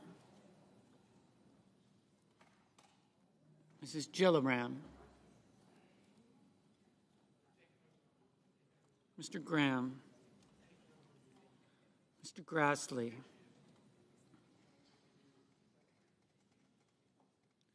Mr. Haggerty. Ms. Hassan. Mr. Hawley. Mr. Heinrich.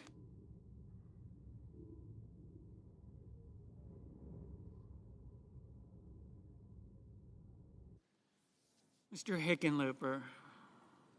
Ms. Hirono, Mr. Hoven, Mr. Husted, Mrs. Hyde-Smith, Mr. Johnson, Mr. Justice, Mr. Kane, Mr. Kelly, Mr. Kennedy,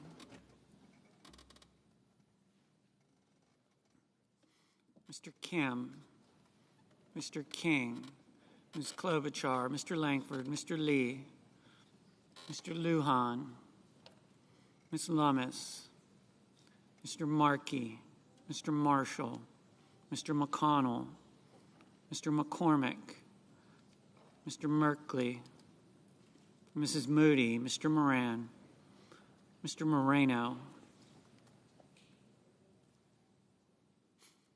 Mr. Mullen, Ms. Murkowski, Mr. Murphy, Mrs. Murray, Mr. Ossoff, Mr. Padilla, Mr. Paul, Mr. Peters, Mr. Reed, Mr. Ricketts, Mr. Risch, Ms. Rosen, Mr. Rounds, Mr. Sanders, Mr. Schatz, Mr. Schiff, Mr. Schmidt, Mr. Schumer, Mr. Scott of Florida, Mr. Scott of South Carolina, Mrs. Shaheen, Mr. Sheehy, Ms. Slotkin, Ms. Smith, Mr. Sullivan, Mr. Thune, Mr. Tillis, Mr. Tuberville, Mr. Van Hollen, Mr. Warner, Mr. Warnock, Ms. Warren, Mr. Welch, Mr. Whitehouse, Mr. Wicker, Mr. Wyden, Mr. Young.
Senators voting in the affirmative: Cantwell, Kane, Kim, King, Lujan, Merkley, Padilla, Peters, Reed, Wyden. Senators voting in the negative: Banks, Barrasso, Britt, Capito, Ernst, Fisher, Husted, Lummis, Marshall, McCormick, Moreno, Paul, Wicker. Ms. Collins. Ms. Collins, no. Ms. Hassan, aye. Mr. Scott of Florida, no.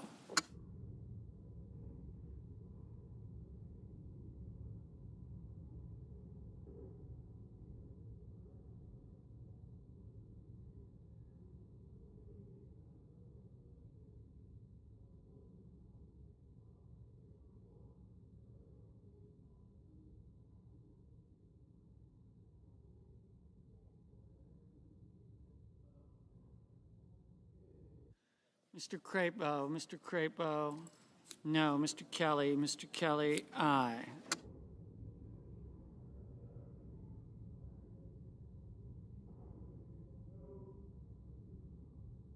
Mr. Scott of South Carolina, no.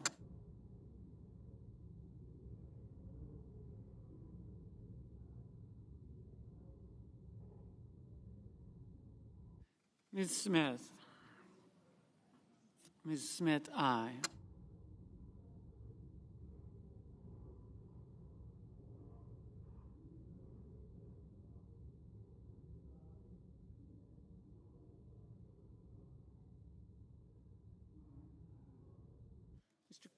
Mr. Kramer, no.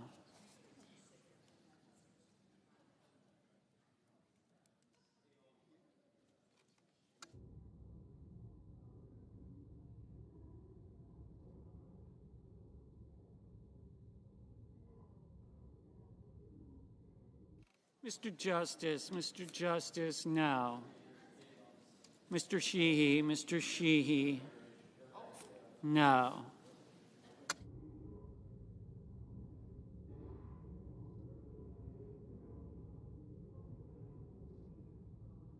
Mr.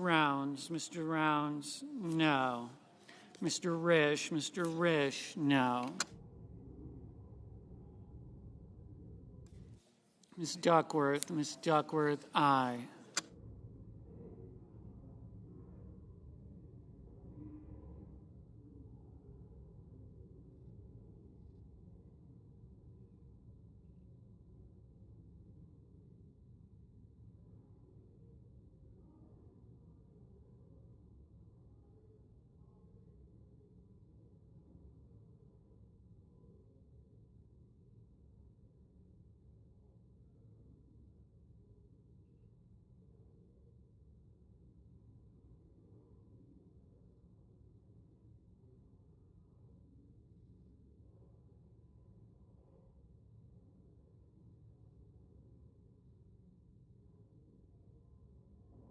Mrs. Hyde Smith, no.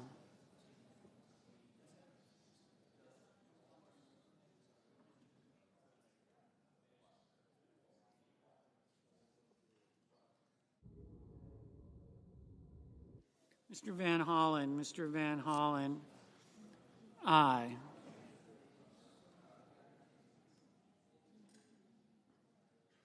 Mr. Cassidy, no. Mr. Grassley, no.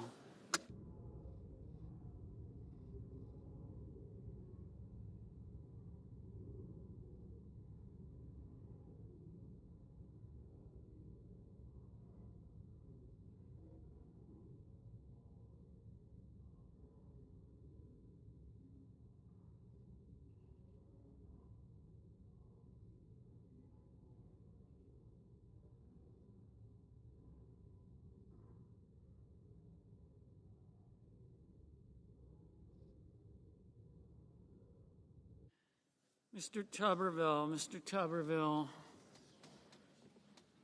no. Mr. Cornyn, No.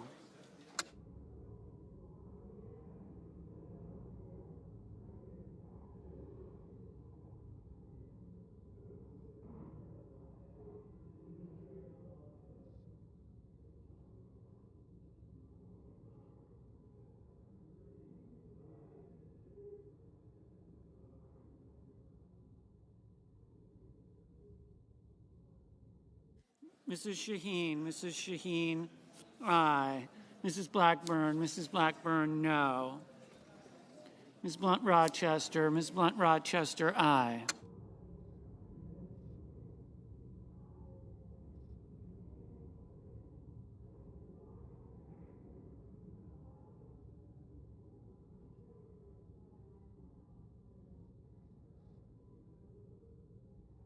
Mr. Cotton, no. Mr. Blumenthal, aye.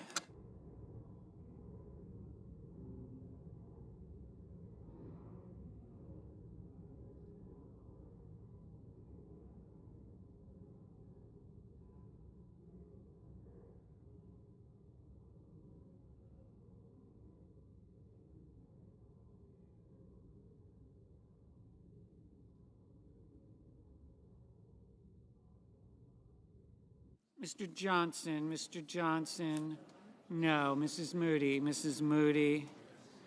no.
Mr. Ossoff,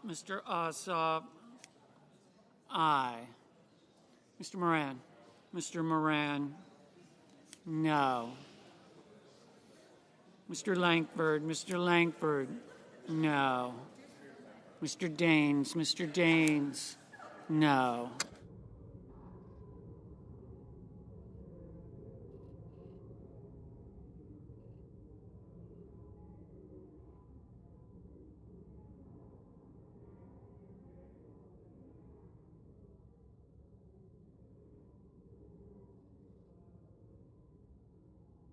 Mr. Hickenlooper, aye.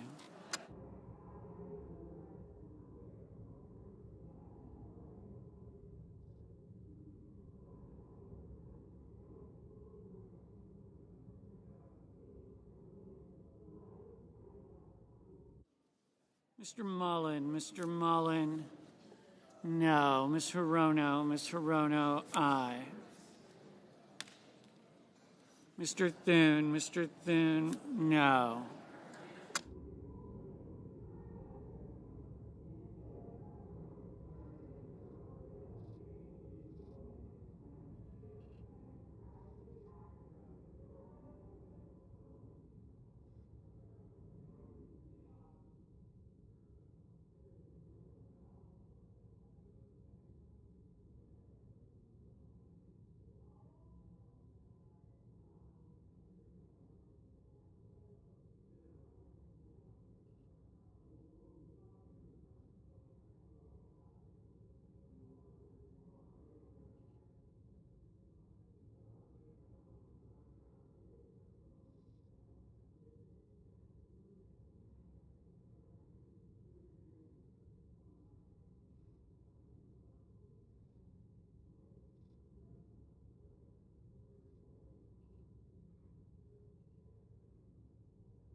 Mr. Ricketts, no.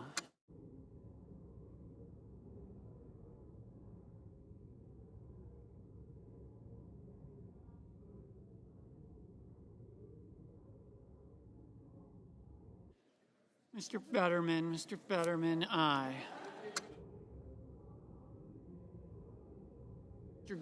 Mr. Graham, no.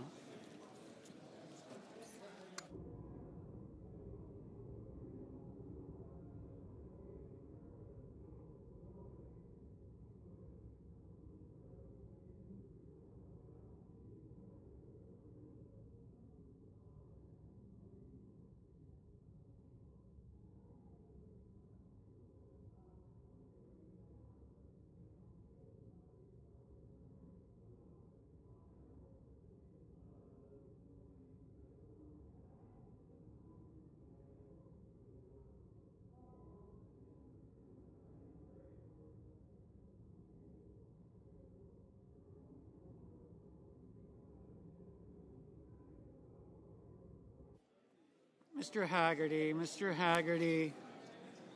no. Mr. Budd, no.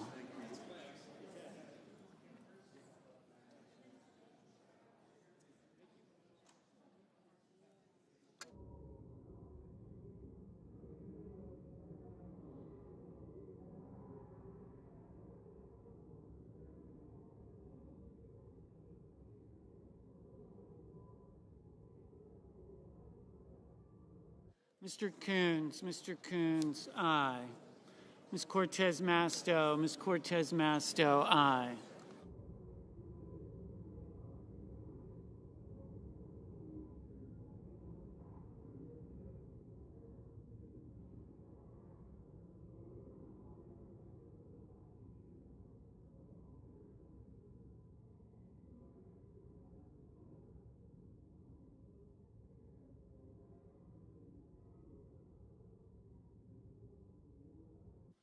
Mr. Cruz, no. How close are we? Mr. Markey, aye.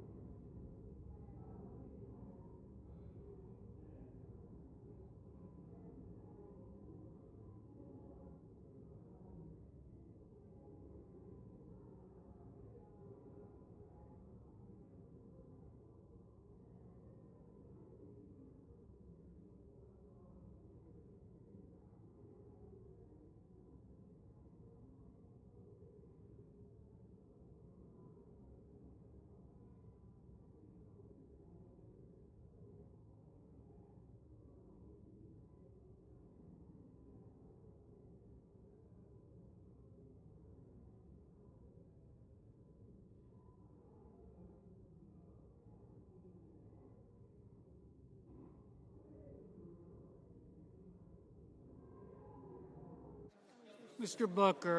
Booker, aye. Mr. Bozeman, no.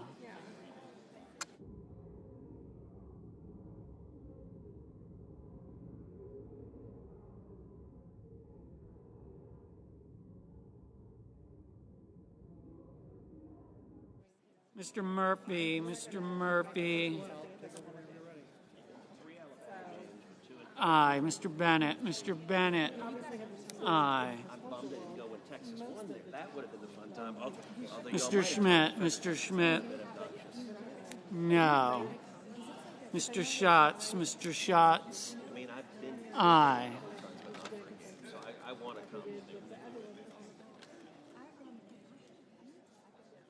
Mr. Sanders, aye. Mrs. Murray, aye. Ms. Baldwin, aye. Ms. Warren, aye. Mr. Warner, aye. Mr. Shipp, aye. Mr. Lee, no.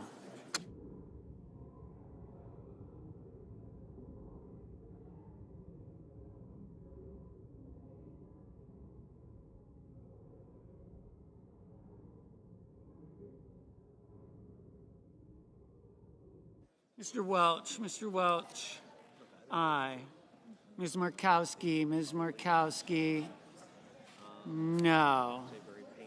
Ms. Klobuchar. Ms. Klobuchar. Aye. Mr. Young.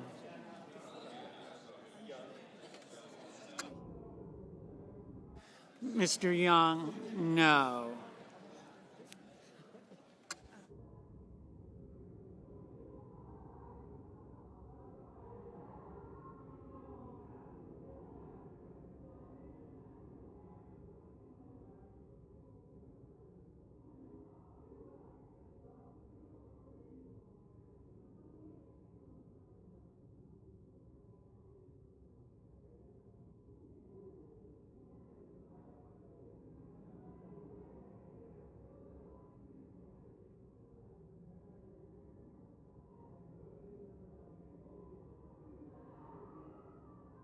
Mr. Whitehouse, Mr. Whitehouse.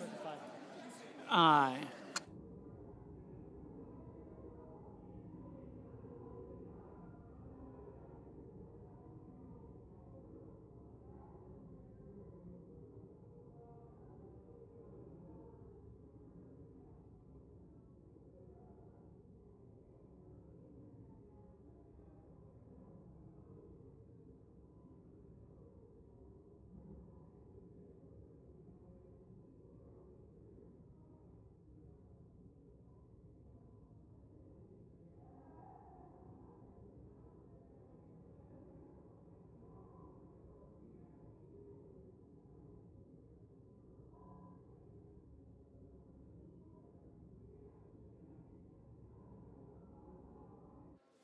Mr. Durbin, aye.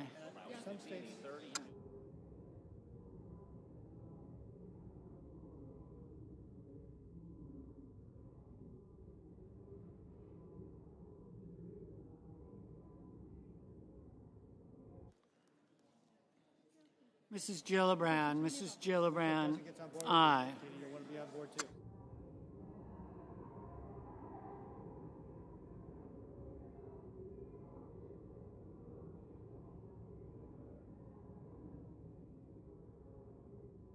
Mr. Hawley, no. Mr. Hoven, no.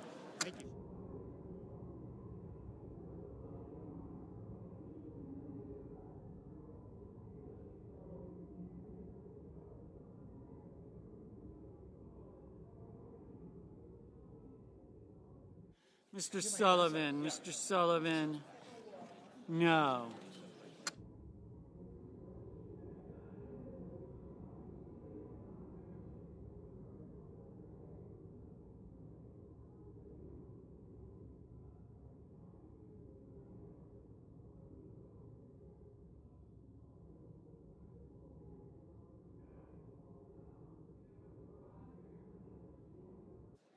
Ms. Alsobrooks, aye.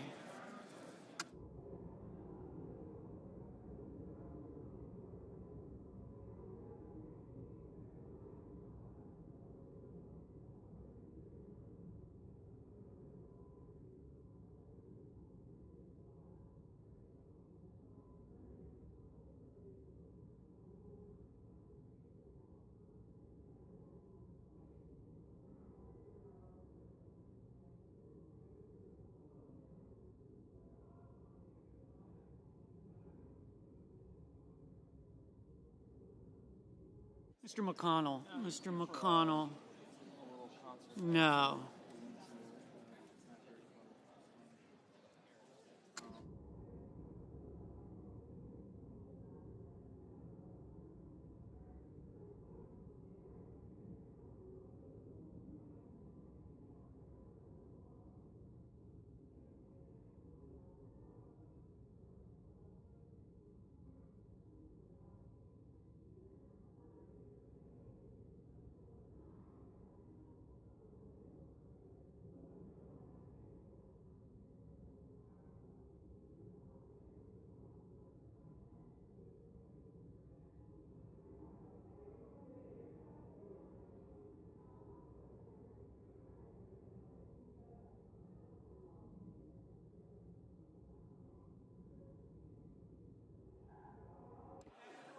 Mr. Gallego.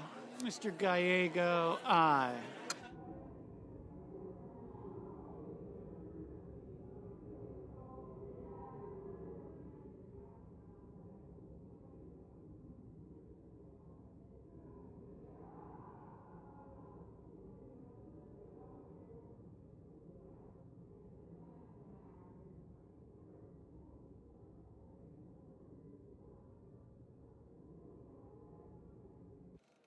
Mr. Warnock. Mr. Warnock, aye.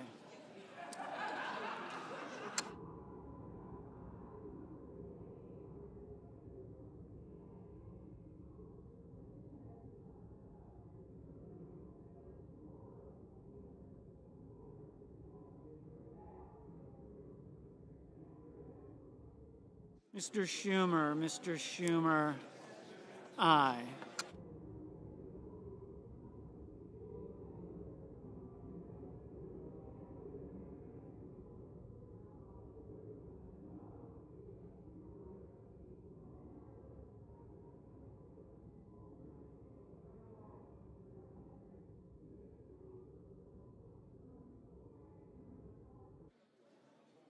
Ms. Slotkin, aye.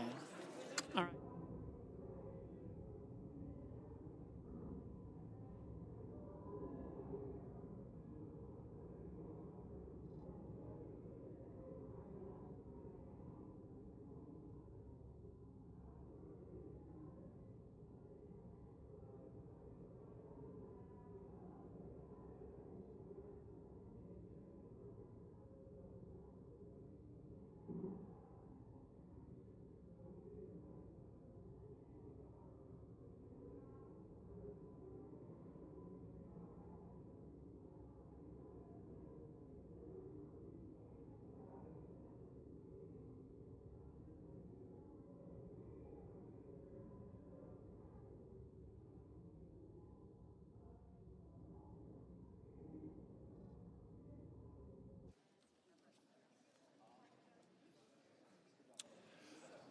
On this vote, the yeas are 45, the nays are 50. 3/5 of the senators duly chosen and sworn not having voted in the affirmative, the motion is not agreed to. The clerk will report the motion to invoke cloture.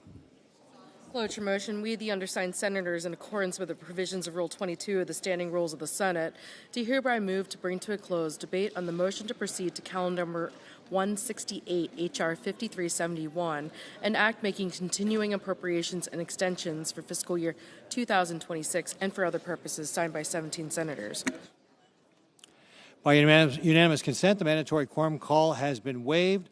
The question is it the sense of the Senate that debate on the motion to proceed to H.R. 5371, an act making continuing appropriations and extensions for the fiscal year 2026 and for other purposes shall be brought to a close? The yeas and nays are mandatory under the rule. The clerk will call the roll.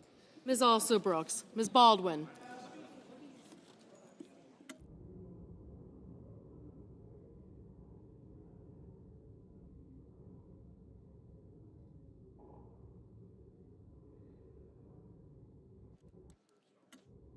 Mr. Banks, Mr. Barrasso, Mr. Bennett, Mrs. Blackburn, Mr. Blumenthal, Ms. Blunt-Rochester, Mr. Booker, Mr. Bozeman, Mrs. Britt, Mr. Budd, Ms. Cantwell,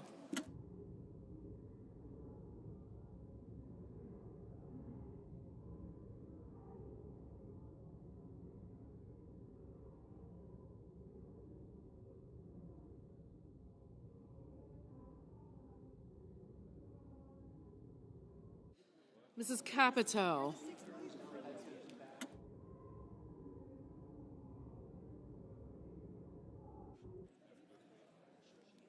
Mr. Cassidy,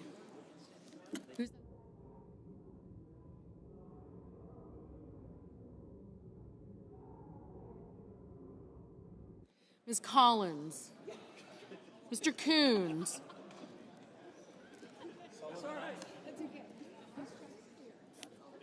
Mr. Cornyn, Ms. Cortez Masto, Mr. Cotton, Mr. Kramer,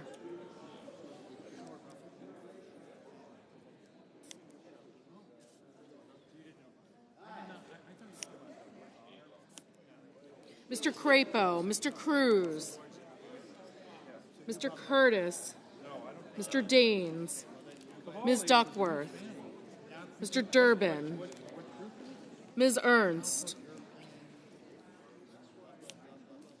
Mr. Fetterman, Mrs. Fisher, Mr. Gallego, Mrs. Gillibrand, Mr. Grimm, Mr. Grassley, Mr. Haggerty, Ms. Hassan, Mr. Hawley, Mr. Heinrich,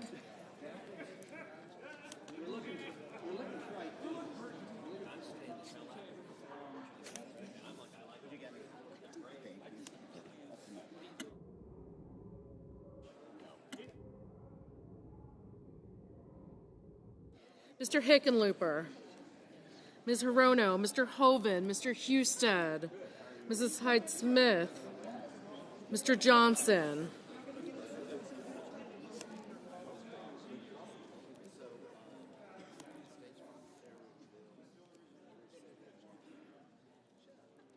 Mr. Justice,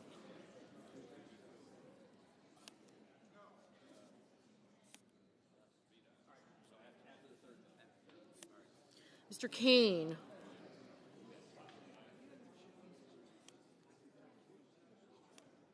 Mr. Kelly,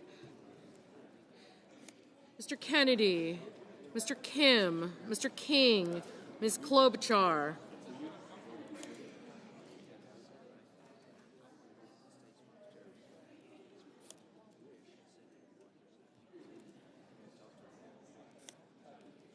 Mr. Langford, Mr. Lee, Mr. Lujan, Ms. Lummis, Mr. Markey, Mr. Marshall, Mr. McConnell, Mr. McCormick, Mr. Merkley, Mrs. Moody, Mr. Moran, Mr. Marino, Mr. Mullen, Ms. Murkowski, Mr. Murphy, Mrs. Murray, Mr. Ossoff, Mr. Padilla, Mr. Paul, Mr. Peters, Mr. Reed, Mr. Ricketts, Mr. Risch, Ms. Rosen, Mr. Rounds, Mr. Sanders, Mr. Schatz, Mr. Schiff, Mr. Schmidt,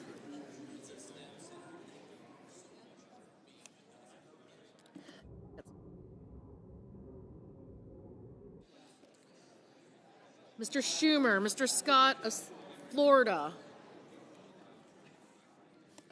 Mr. Scott of South Carolina, Mrs. Shaheen, Mr. Sheehy, Ms. Slotkin,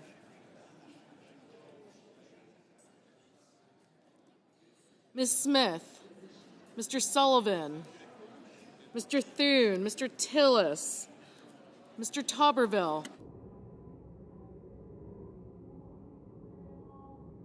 Mr. Van Hollen, Mr. Warner, Mr. Warnock,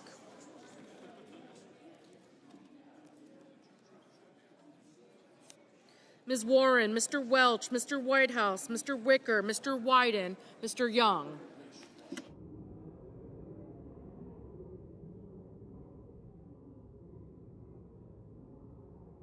Senators voting in the affirmative: Britt, Budd, Cornyn, Cotton, Cruz, Daines, Fisher, Graham, Hawley, Husted, Hyde-Smith, Langford, McConnell, Mullen, Ricketts, Sullivan, Tuberville, Wicker, and Young. Senators voting in the negative: Baldwin, Blumenthal, Blunt-Rochester, Cantwell, Coons, Duckworth, Durbin, Gallego, Hassan, Hickenlooper, Kane, Kelly, Lujan, Merkley, Murphy, Murray, Paul, Reed, Sanders, Schiff, Slotkin, Warner, Warren, Welch, Whitehouse, and Wyden. Mr. Ossoff, no. Mr. Peters, no. Mr. Warnock, no.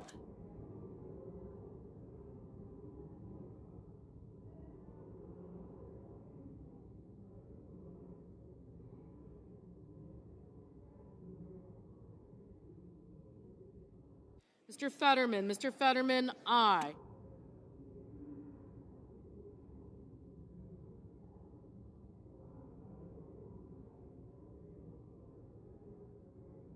Ms. Klobuchar, no. Ms. Smith, no.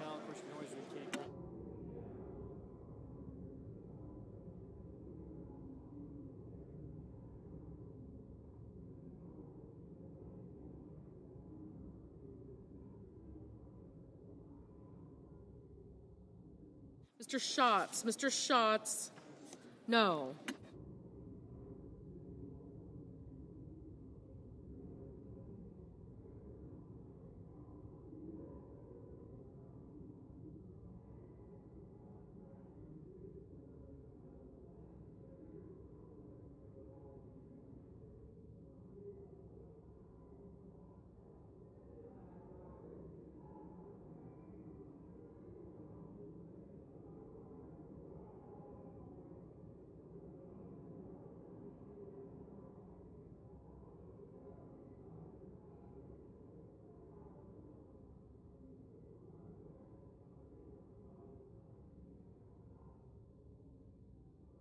Ms. Collins, aye.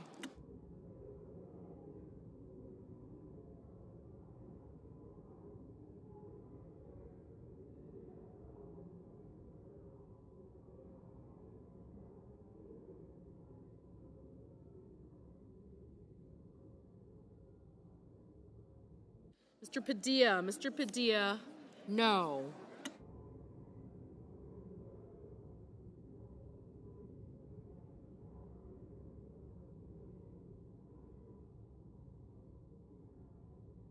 Ms. Hirono, no.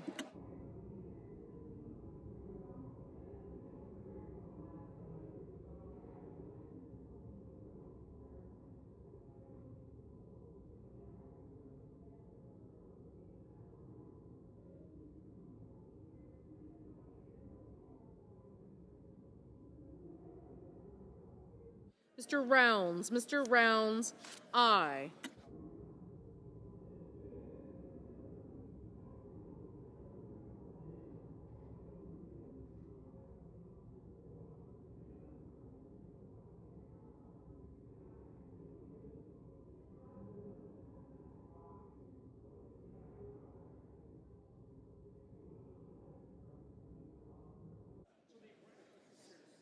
Ms. Murkowski, aye.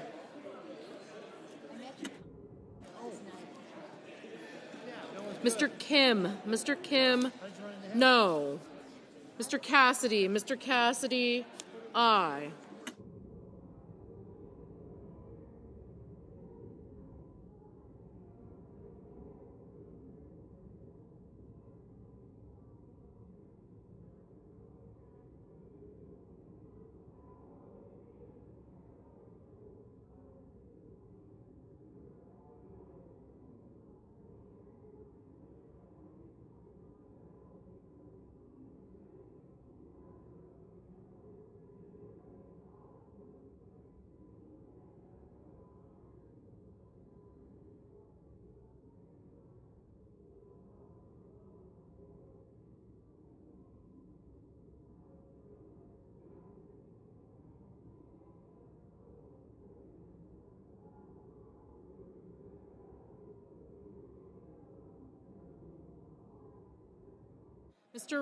Mr. Risch, aye.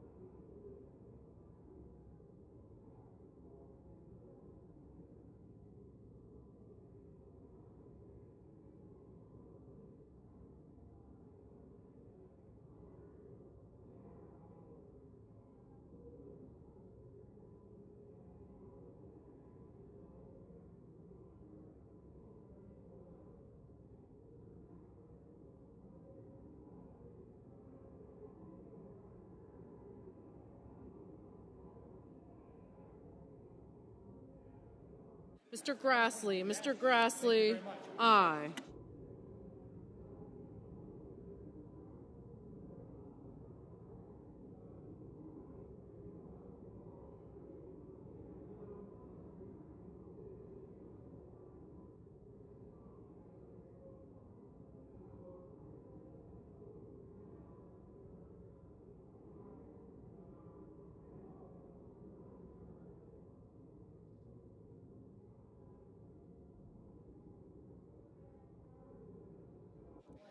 Mrs. Gillibrand. Mrs. Gillibrand, no.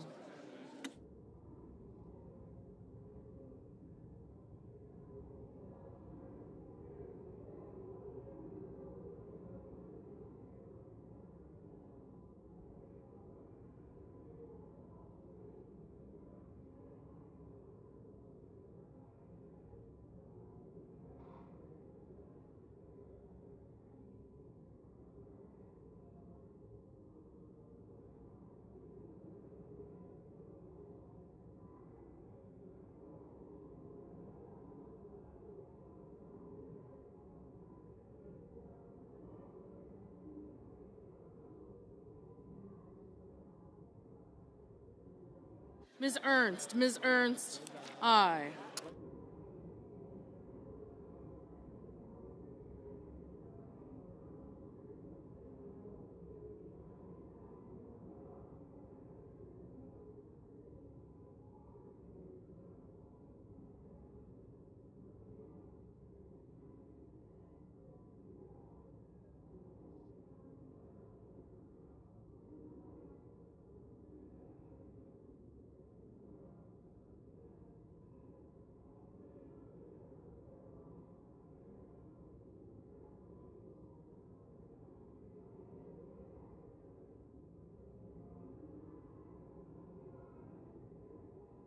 Mr. Hoven. Mr. Hoven, aye.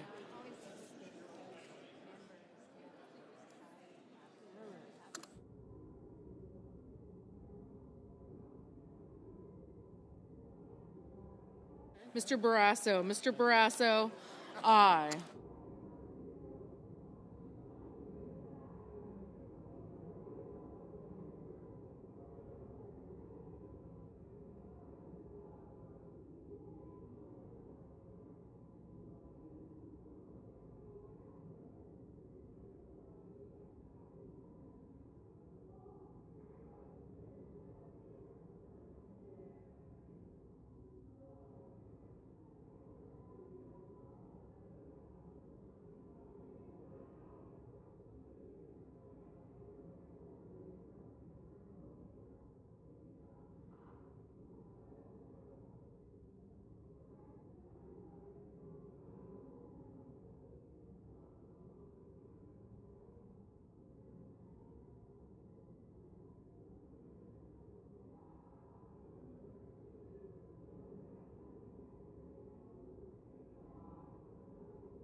Mr. Thune. Mr. Thune, aye.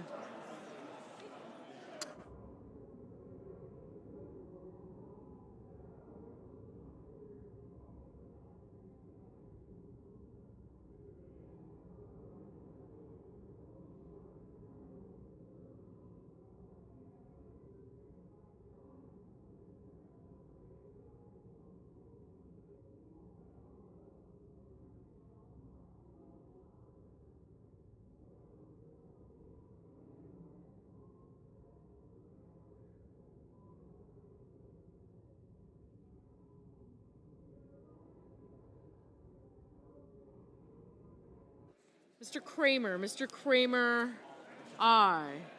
Mrs. Capito. Mrs. Capito, aye.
Mr. Markey, no.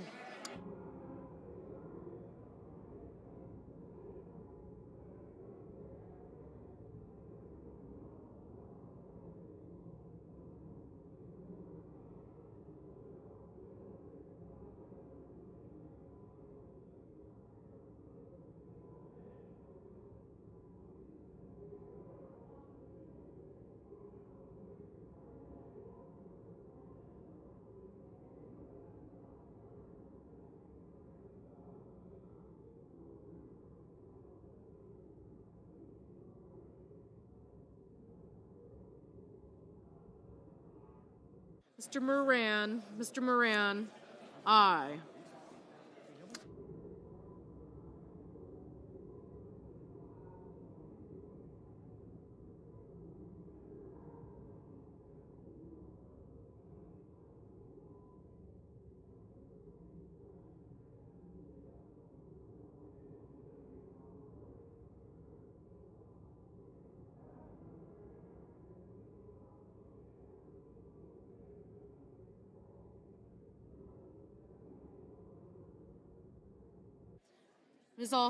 Ms. Alsobrooks, no.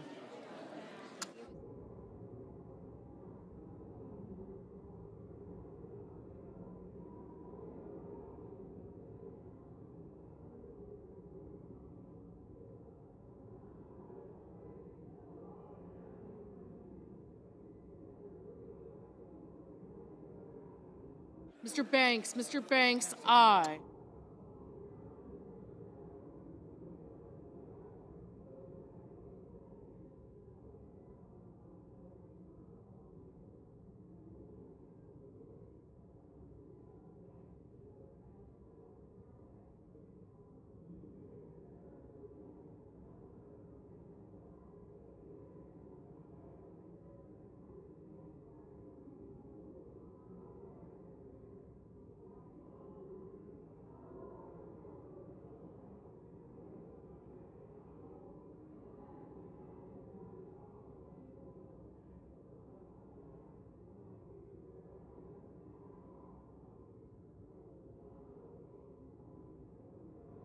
Mr. Haggerty, aye.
Mr. Marino, aye. Mr. Schmidt, aye. Mr. Johnson, aye. Mr. McCormick, aye.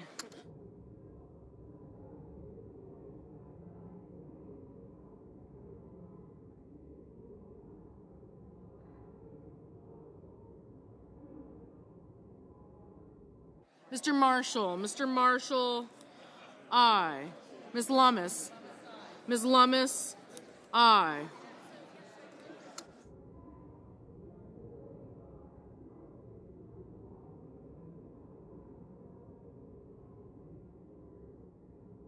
Mr. Crapo, aye. Mr. Bozeman, aye.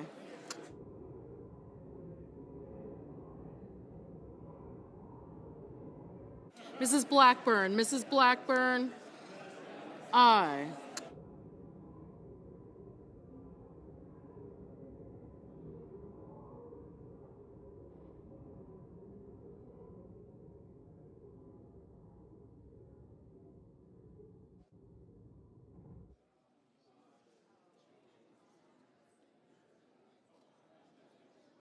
Mr. Scott of Florida, aye. Mrs. Moody, aye.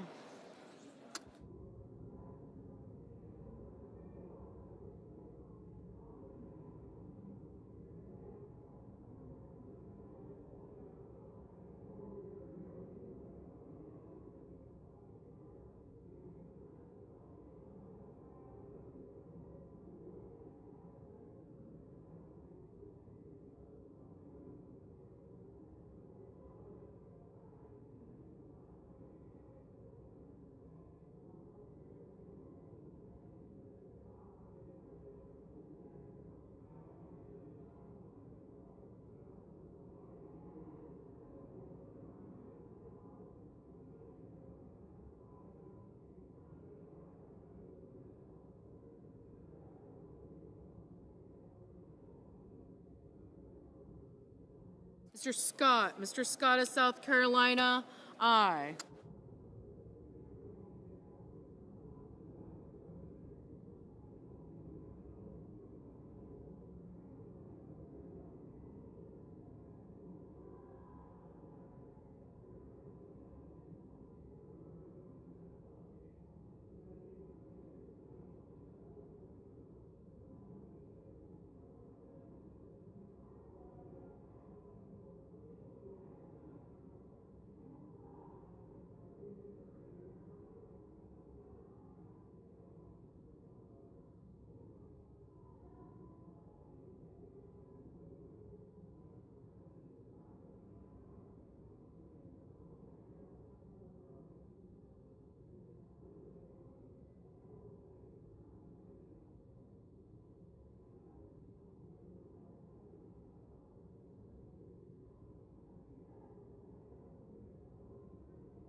Mr. Van Hollen, no.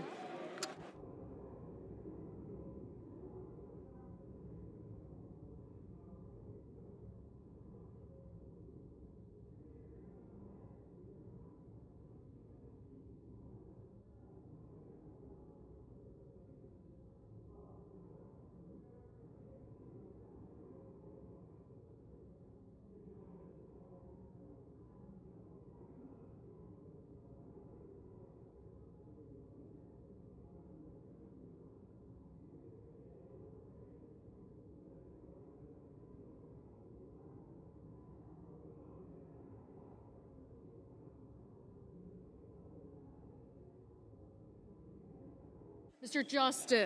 Justice, aye. Mr. Lee, aye.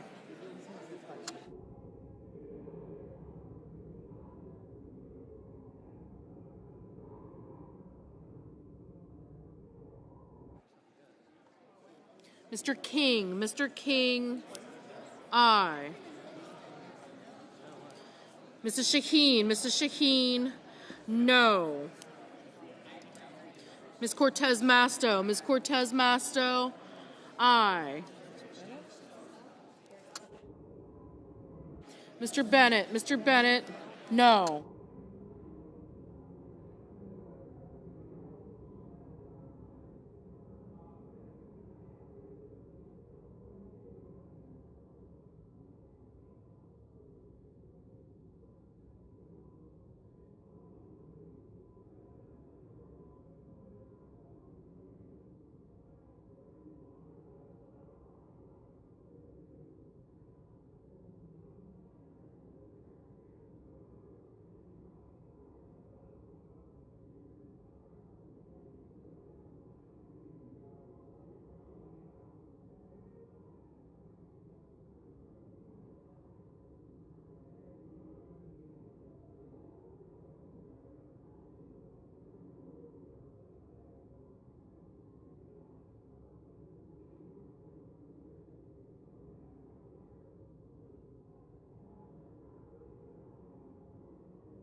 Mr. Schumer, no.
Mr. Sheehy, aye.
On this vote, the yeas are 52 and the nays are 42. 3/5 of the Senate duly chosen and sworn not having voted in the affirmative. The motion is not agreed to. Mr. President, I enter a motion to reconsider. The motion is entered. Mr. President, Democratic leader. I enter a motion to reconsider the cloture vote on the motion to proceed to calendar S2882, calendar 167. The motion is entered.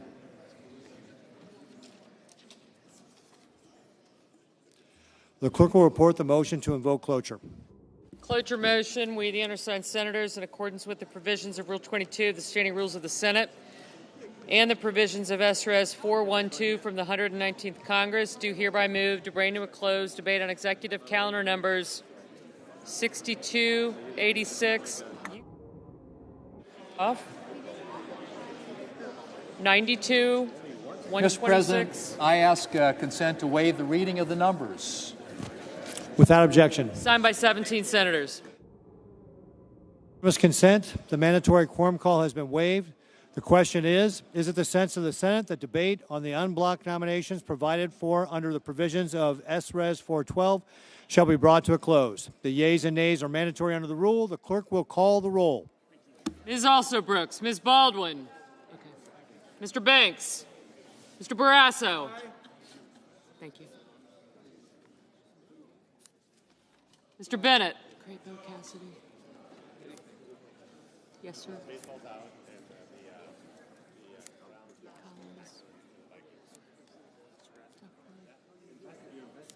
Senator Kane.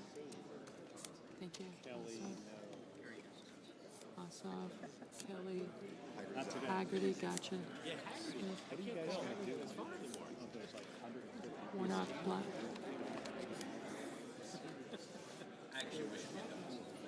I got you. Thank you.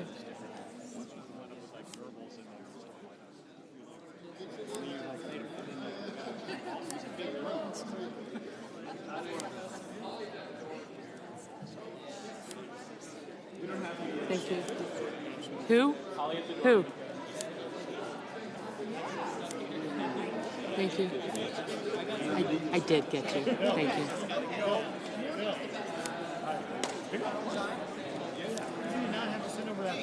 Got you both. Got you both.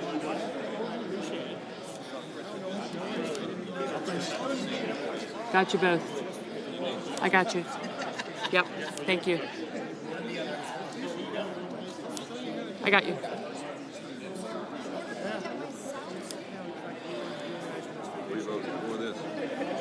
Yeah, you're voting for it. Thank you. Mr. Houston. Okay. You're a no. You're a no. Thank you.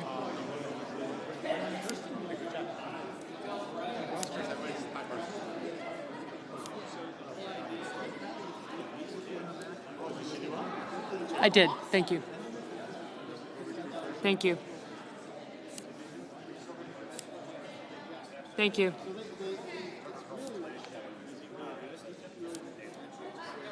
Thank you.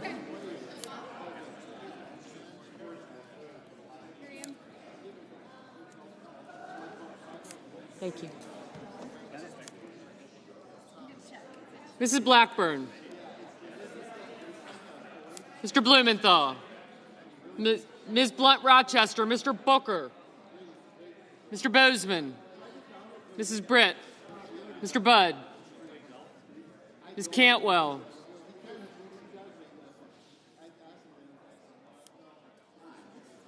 They got you.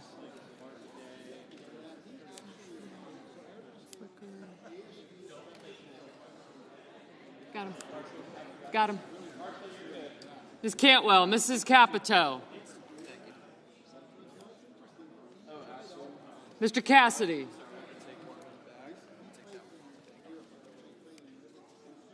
Ms. Collins, Mr. Coons, Mr. Cornyn, Ms. Cortez Masto, Mr. Cotton, Mr. Kramer. You can take off if you want. Yeah, you voted already? Mr. Crapo, Mr. Cruz, Mr. Curtis. You can work that out. Mr. Daines, Ms. Duckworth, Mr. Durbin, Ms. Ernst, Mr. Fetterman. Mrs. Fisher, Mr. Gallego, Mrs. Gillibrand, Mr. Graham, Mr. Grassley, Mr. Haggerty, Ms. Hassan, Mr. Hawley, Mr. Heinrich, Mr. Hickenlooper, Ms. Hirono. I didn't get you. Thank you. Mr. Hoven, Mr. Husted, Mrs. Hyde-Smith, Mr. Johnson, Mr. Justice, Mr. Kane, Mr. Kelly, Mr. Kennedy, Mr. Kim, Mr. King,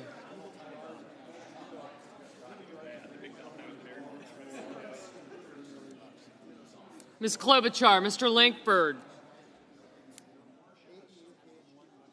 Mr. Lee, Mr. Lujan, Ms. Lummis, Mr. Markey, Mr. Marshall, Mr. McConnell, Mr. McCormick, Mr. Merkley, Mrs. Moody, Mr. Moran, Mr. Marino. Yep. Mr. Mullen, Ms. Murkowski, Mr. Murphy, Mrs. Murray, Mr. Ossoff, Mr. Padilla, Mr. Paul, Mr. Peters, Mr. Reed, Mr. Ricketts, Mr. Risch, Ms. Rosen, Mr. Rounds, Mr. Sanders, Mr. Schatz. You have me down already, right? I do. Thank you very much. You lose track. Yes.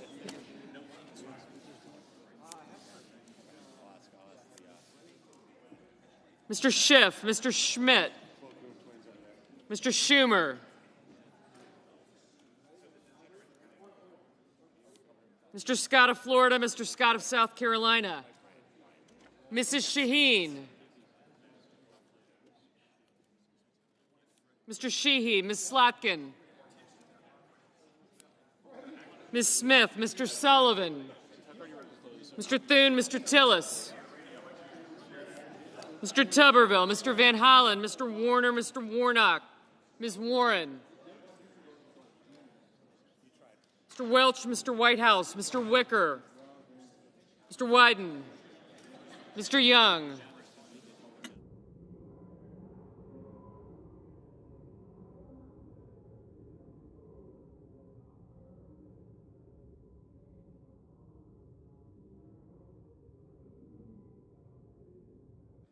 Senators voting in the affirmative: Barrasso, Bozeman, Britt, Capito, Collins, Cornyn, Cotton, Kramer, Crapo, Cruz,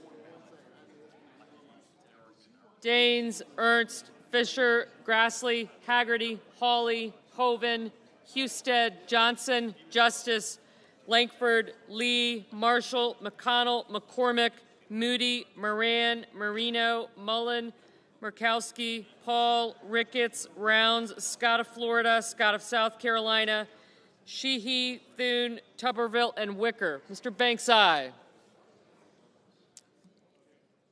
Mrs. Hyde-Smith, aye. Mr. Fetterman. Senators voting in the negative: Baldwin, Bennett, Blumenthal, Blunt Rochester, Coons, Cortez Masto, Duckworth, Durbin, Fetterman, Gallego, Gillibrand, Hassan, Hickenlooper, Hirono, Kane, Kelly, Kim, King, Klobuchar, Lujan, Merkley, Murphy, Murray, Ossoff, Padilla, Peters, Reed, Sanders, Schiff, Schumer, Shaheen, Slotkin, Smith, Van Hollen, Warner, Warnock, Warren, Welch, Whitehouse, and Wyden.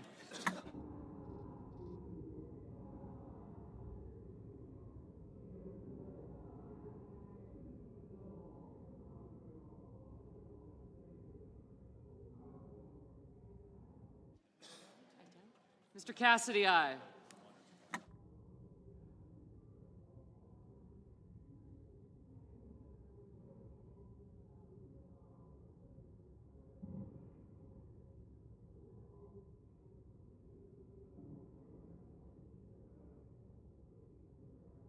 Ms. Alston-Brooks, no.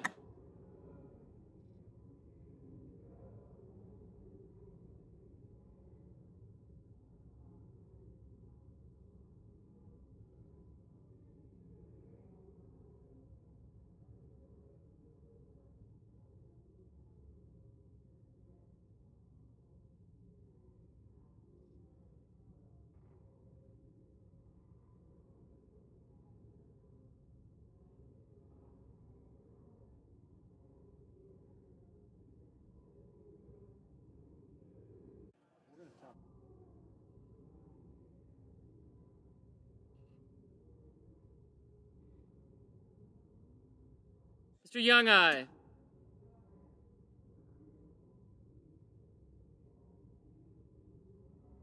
Mr. Graham, aye.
Mr. Risch, aye.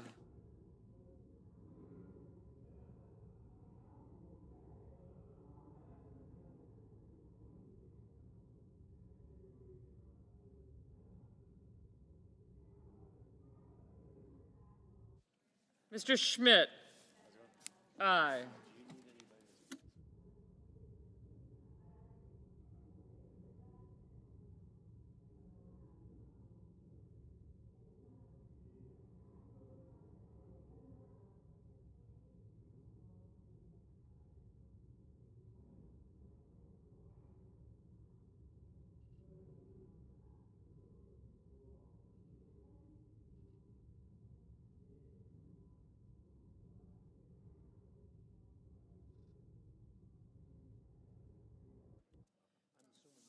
Ms. Lummis, aye. Mr. Markey, no.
Ms. Cantwell, no.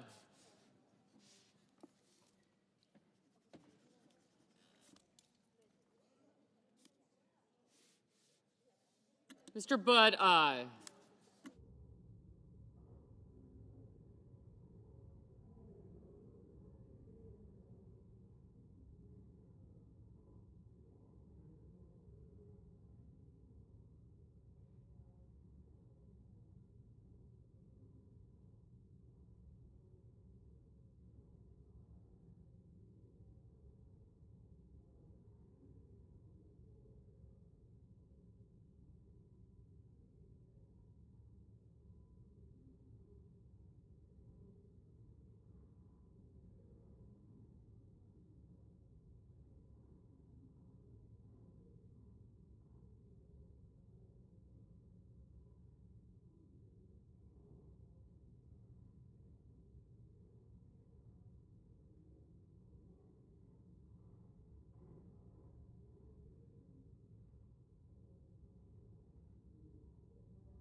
Mr. Booker, no.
Mrs. Blackburn, aye.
Mr. Sullivan, aye.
Ms. Rosen, no.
On this vote, the yeas are 50, the nays are 45.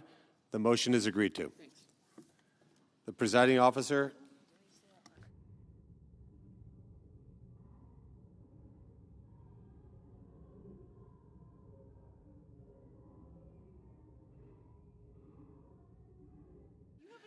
Cloture having been invoked, pursuant to the provisions of S. Res. 412, the nominations listed therein are pending in block.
Mr. President. I recognize the Majority Leader. Thank you, Mr. President. Mr. President, I ask unanimous consent that the Senate resume legislative session and be in a period of morning business with senators permitted to speak therein for up to 10 minutes each. Without objection. Mr. President, I ask unanimous consent that the Committee on Judiciary be discharged from further consideration. The Senate now proceed to SRS 406. The clerk will report. SRS 406, designating September 30, 2025 as Impact Aid Recognition Day and so forth. Without objection, the committee is discharged, and the Senate will proceed. Mr. President, I ask unanimous consent that the resolution be agreed to, the preamble be agreed to, and that the motion to reconsider be considered and made laid upon the table. Without objection. Mr. President, I ask unanimous consent that the Committee on Health, Education, Labor, and Pensions be discharged from further consideration. The Senate now proceed to SRS 422. The clerk will report. SRS 422, recognizing the seriousness of polycystic ovary syndrome and so forth. Without objection, the committee is discharged, and the Senate will proceed. Mr. President, I ask unanimous consent that the resolution be agreed to, the preamble be agreed to, and the motion to reconsider be considered and made laid upon the table. Without objection. And I ask unanimous consent that the Senate now proceed to the in-block consideration of the following resolutions, which are at the desk. SRS 432, SRS 433, SRS 434, SRS 435, SRS 436, and SRS 437. Without objection, the Senate will proceed en bloc. Mr. President, I ask unanimous consent the resolutions be agreed to, the preambles be agreed to, and the motion to reconsider be considered, made, and laid upon the table, all in bloc. Without objection. And I ask unanimous consent that when the Senate completes its business today, it stand adjourned until 10 a.m. on Tuesday, October the 7th, that following the prayer and pledge, the journal proceedings be approved today at the morning hour be deemed expired, the time for the two leaders be reserved for their use later in the day, morning business be closed, and Senate proceed to executive session and resume consideration in block nominations provided for under the provisions of SRS 412, post-cloture. Further, that all time during recess, adjournment, leader remarks, and morning business count post-cloture on the nominations. Finally, the Senate recess from 12:30 p.m. until 2:15 p.m. to allow for the weekly conference meetings. Without objection. Mr. President, if there's no further business to come before the Senate, I ask that it stand adjourned under the previous order. The Senate stands adjourned until 10 a.m. tomorrow.